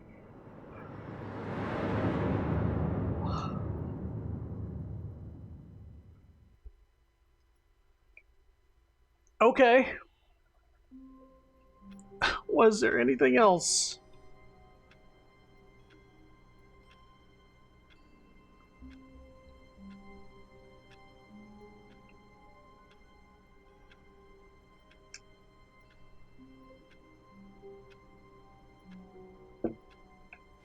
Now, All of his co-workers were gone. What could it mean? Stanley decided to go to the meeting bucket room. is gone. Perhaps he had simply missed a memo.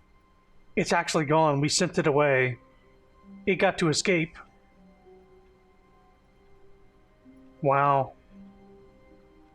So I'm fairly sure we did all the other endings. I think we did all the other endings.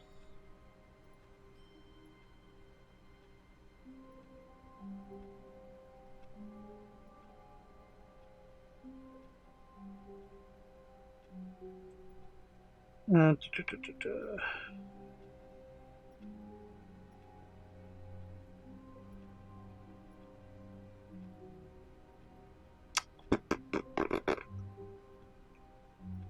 I think that's it. I mean, it's like a good 4 hours of content.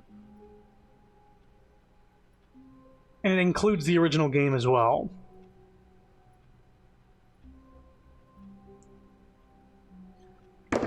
Sorry, what's the achievements we're missing here? 88888. Okay, well, what is that? It's that part of the stream now.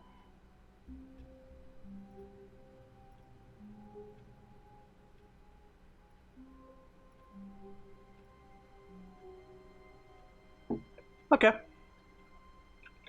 I had a feeling it was that, but I didn't know exactly. It's good to know.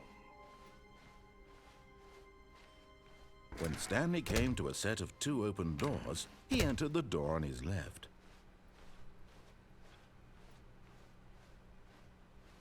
Yet there was not a single person here either. Feeling a wave of disbelief, Stanley decided to go up to his boss. Coming to a staircase, Stanley walked upstairs to his boss's office.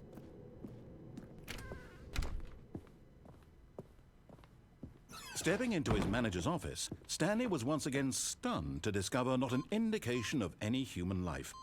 Shocked, unraveled, Stanley wondered in disbelief who orchestrated this. What dark secret was being held from him? What he could not have known was that the keypad behind the boss's desk guarded the terrible truth that his boss had been keeping from him. And so the boss had assigned it an extra secret PIN number. 2845. But of course, Stanley couldn't possibly have known this. Now, one of the other ones. Speedrun.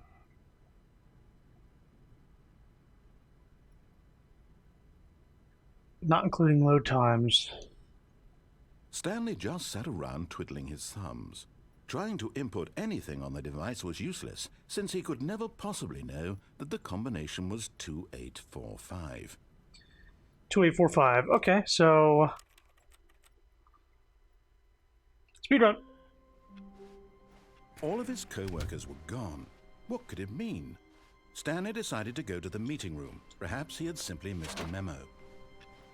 And try not to lose this one too, you dolt. Stanley clutched the bucket tightly to his chest and entered the door on his left. Still no one was here. Stanley needed the bucket's warmth and comfort now more than ever. Perhaps his boss's office. Coming to a staircase, Stanley and the bucket walked upstairs to the boss's office.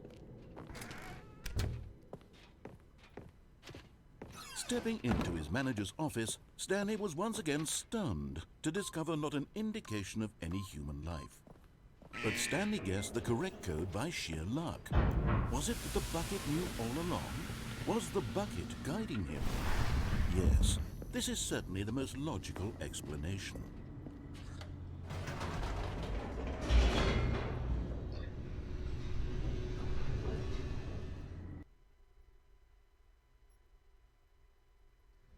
The elevator raced downward, plummeting towards an unknown fate. It would be all Stanley could do to keep himself together, if not for the bucket. Soothing him, comforting him, reassuring that in this darkest moment of uncertainty, he would be... This time we'll hit the off switch with the bucket. is here for you, Stanley. Everything will be fine. Instead of the on switch with the bucket. Stanley and the bucket walked straight ahead through the large door that read, Mind Control Facility.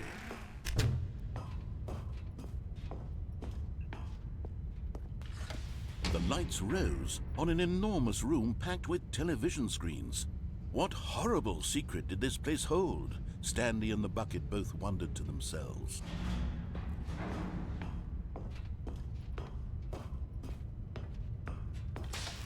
The monitors jumped to life, and Stanley nearly dropped the bucket in shock. Everyone in the office was being videotaped, monitored like guinea pigs. The bucket had never seen anything like this, and it very nearly burst into tears as Stanley cradled it gently, reassuring it that everything would be fine. Was the bucket under the mind control facility's influence as well? Had the bucket been told to do things it didn't wish to do? What kinds of things does a bucket want to do or not want to do in the first place? These questions raced furiously in Stanley's feeble mind. No! He screamed into the bucket. He couldn't accept it. His own life in someone else's control, never! He squeezed the bucket tighter, his one friend in the entire world. At this point, he could trust no one except the bucket. But here was the proof. The heart of the operation. Controls labeled with emotions, happy or sad or content. Walking, eating, working, all of it monitored and commanded from this very place. And as the cold reality of his past began to sink in, Stanley decided that...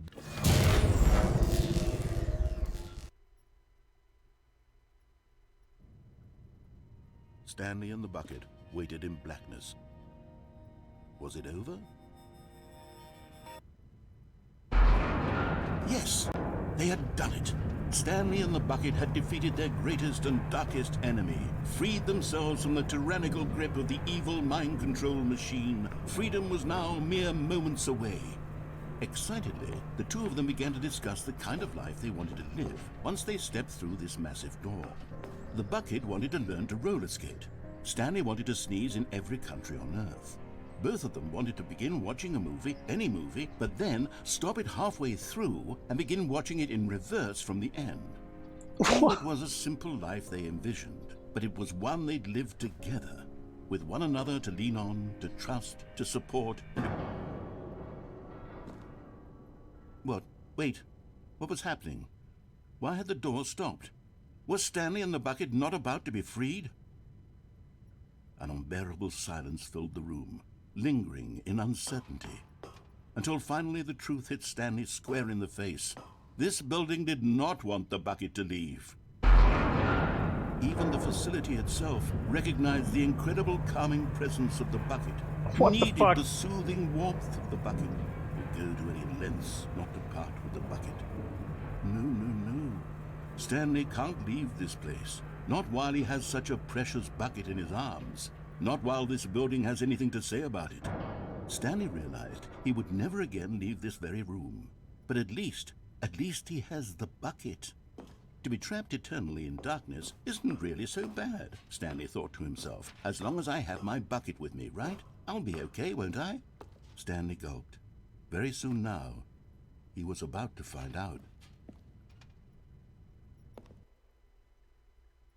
Was that the speedrun? Did I do it? Don't think I did. Don't think I did it.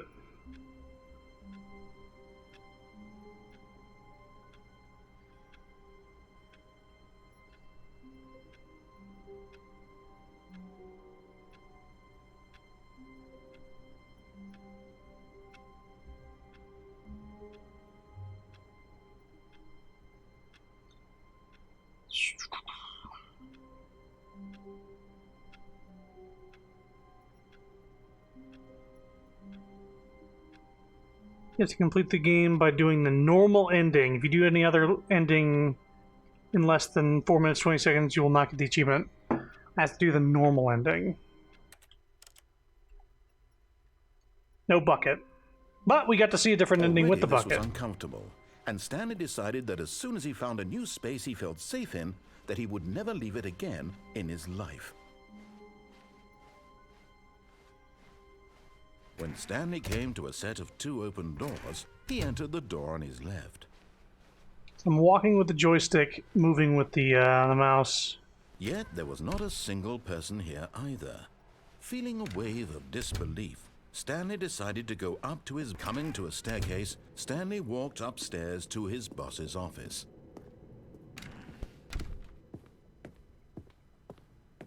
Stepping into his manager's office, Stanley was once again stunned to discover not an indication of any human life. What could it mean? Stanley wondered aloud to nobody. He began wildly tearing through papers on the boss's desk, pulling books off the shelf, looking behind paint What the hell? tools, desperate for clues It's a to his different situation. code for the normal But ending. his attention was caught by a keypad behind the boss's desk. What could its purpose be? In fact, this keypad guarded the terrible secret that lay buried below his feet. And so the boss had assigned it an extra secret PIN number, 2845. But Or maybe I just forgot it. 2845. Christ. Here we go. all of his co-workers were gone. What could it mean? Stanley decided to go to the meeting room. Perhaps he had simply missed a memo.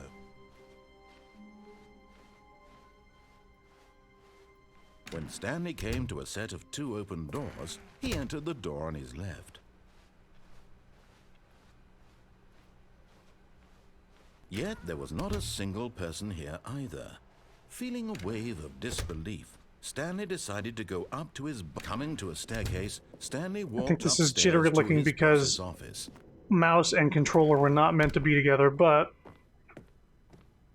The moment I he wanna be entered precise his for manager's this. office, Stanley froze in his tracks.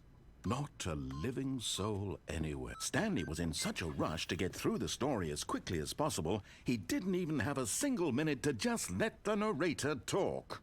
That kind of anxiety isn't healthy, so he relaxed for a few moments What the with some fuck? calming New Age music.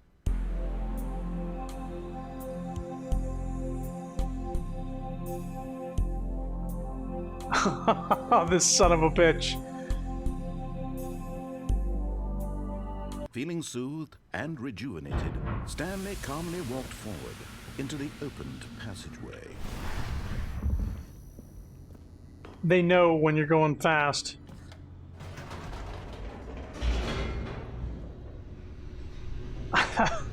Is he fucking with you? He might be.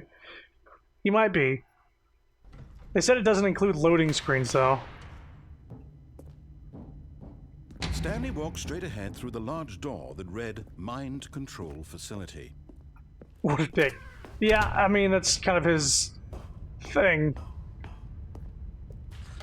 The There we go. lights rose on an enormous room packed with television screens. Television. What horrible secret did this place hold? Stanley thought to himself. Did he have the strength to find out?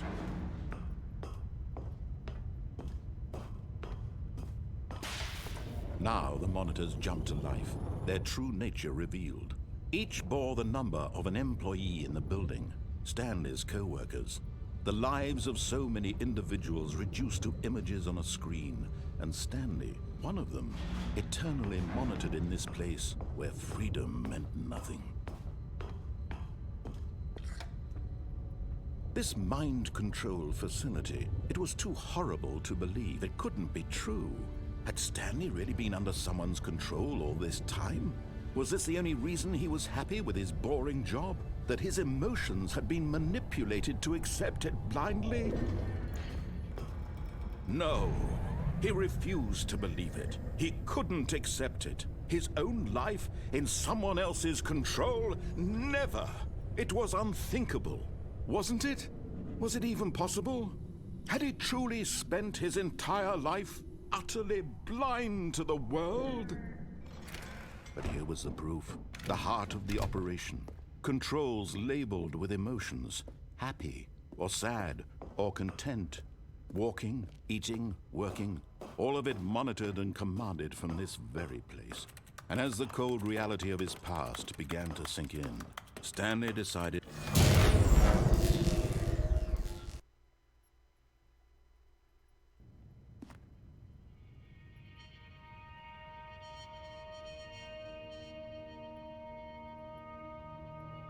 blackness, and a rising chill of uncertainty. Was it over?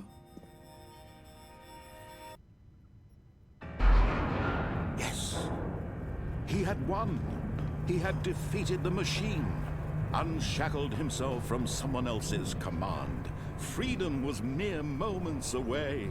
And the achievement. And yet, even as the immense door slowly opened, Stanley reflected on how many puzzles still lay unsolved. Where had his co-workers gone? How had he been freed from the machine's grasp? What other mysteries did this strange building hold? But as sunlight streamed into the chamber, he realized none of this mattered to him, for it was not knowledge or even power that he had been seeking, but happiness. Perhaps his goal had not been to understand, but to let go. No longer would anyone tell him where to go, what to do, or how to feel. Whatever life he lives, it will be his. And that was all he needed to know. It was perhaps the only thing worth knowing. Stanley stepped through the open door. Yeah. Stanley felt the cool breeze upon his skin, the feeling of liberation, the immense possibility of the new path before him. This was exactly the way, right now, that things were meant to happen. And Stanley was happy. Did I do it? You are speed.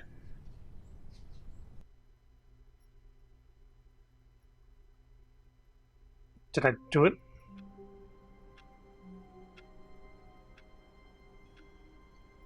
I didn't get it.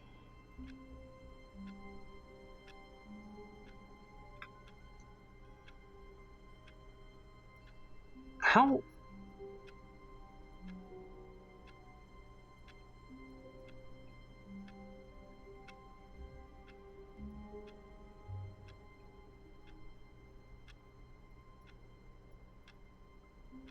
I wonder if I'm not supposed to hit the keypad as fast as I did.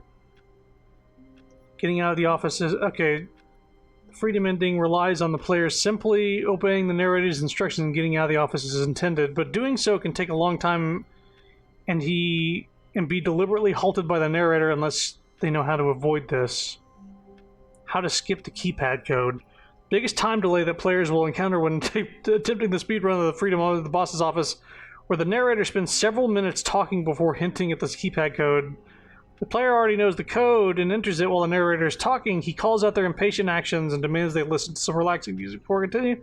This is a deliberately time-wasting effort, but the game's cynical nature means this is actually a useful step for the speedrun. After waiting for the secret passageway to open up, the player can continue and get whatever ending they prefer, such as the confusion ending. On a second and third visit to the boss's office, the narrator will skip past the keypad code dialogue and open up the secret passageway immediately, cutting a significant amount of time out of the speedrun. Really?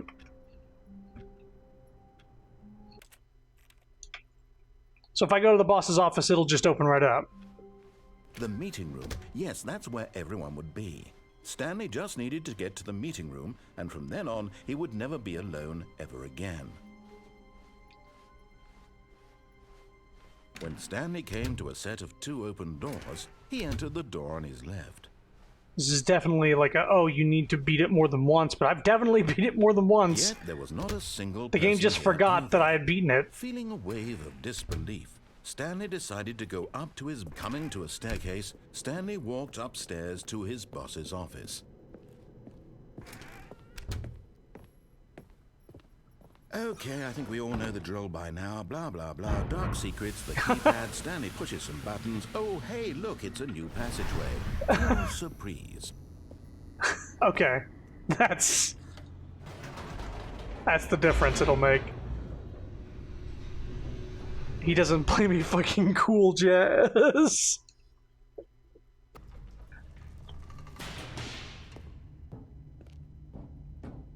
Stanley walked straight ahead through the large door. One more time. Mind control facility.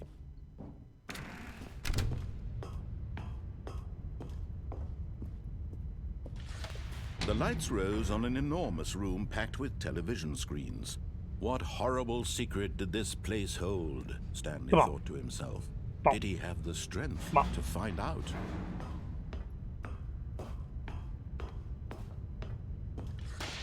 Now the monitors jumped to life, their true nature revealed. Each bore the number of an employee in the building, Stanley's co-workers. The lives of so many individuals reduced to images on a screen, and Stanley, one of them, eternally monitored in this place where freedom meant nothing. This mind control facility, it was too horrible to believe. It couldn't be true. Had Stanley really been under someone's control all this time? Was this the only reason he was happy with his boring job? That his emotions had been manipulated to accept it blindly? No. He refused to believe it. He couldn't accept it. His own life in someone else's control? Never. Let me out. It was unthinkable. Wasn't it? Was it even possible? Had he truly spent his entire life utterly blind to the world? But here was the proof. The heart of the operation. Controls labeled with emotions. Happy, or sad, or content. Walking, eating, working. All of it monitored and commanded from this very place. And as the cold reality of his past began to sink in, Stanley decided... We go again.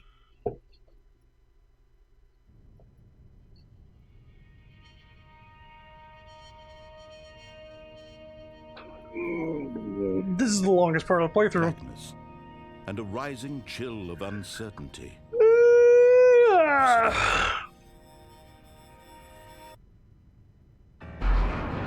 Yes. He had won. He had defeated the machine. Unshackled himself from someone else's command. Freedom was mere moments away. And yet, even as the immense door slowly opened, Stanley reflected on how many puzzles still lay unsolved. Where had his co-workers gone? How had he been freed from the machine's grasp? What other mysteries did this strange building hold? But as sunlight streamed into the chamber, he realized none of this mattered to him, for it was not knowledge or even power that he had been seeking, but happiness. Perhaps his goal had not been to understand, but to let go. No longer would anyone tell him where to go, what to do, or how to feel. Whatever life he lives, it will be his. And that was all he needed to know. It was perhaps the only thing worth knowing. Stanley stepped through the open door. Stanley felt the cool breeze upon his skin, the feeling of liberation. That don't play the game for 10 years is actually not going to be able to be unlocked until 2032. That things were meant to happen. It's actually something that won't be able to be unlocked for 10 fucking years.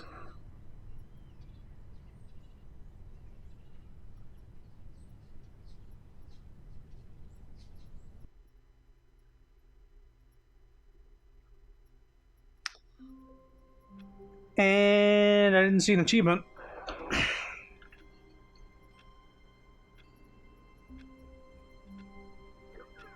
Why? I'm not doing it again. Not on stream, but why didn't it happen?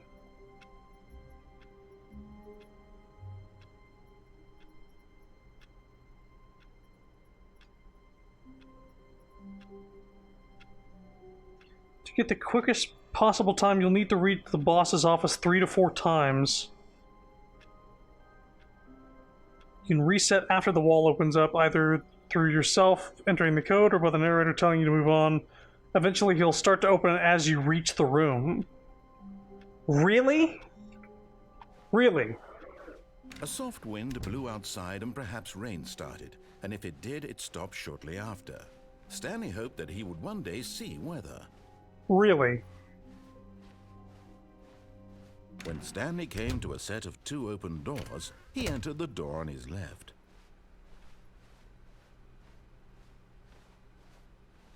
Yet there was not a single person here either.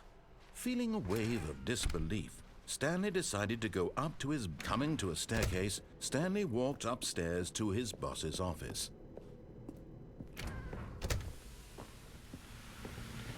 Here's the door, just go.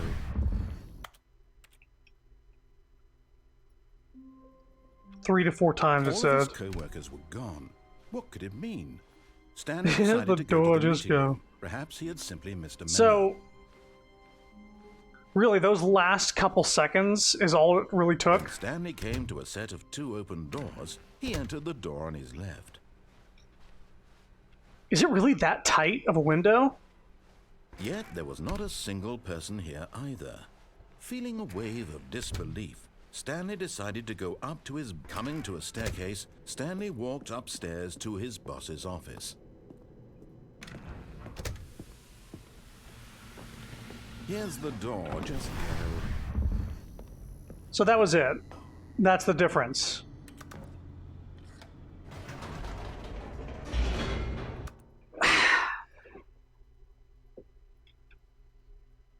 What else was there? Don't play for 10 years and play for the entire duration of a Tuesday. Yeah, I'm good. I'm good.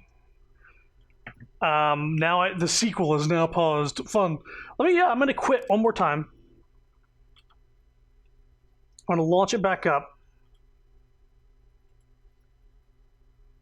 and select a new title for it for the Stanley Parable 5.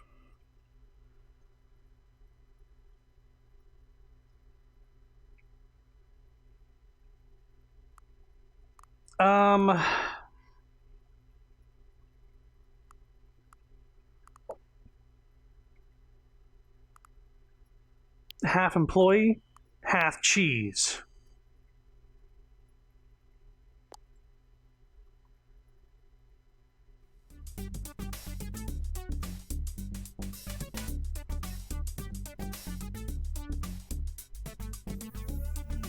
I wonder how many they let you do.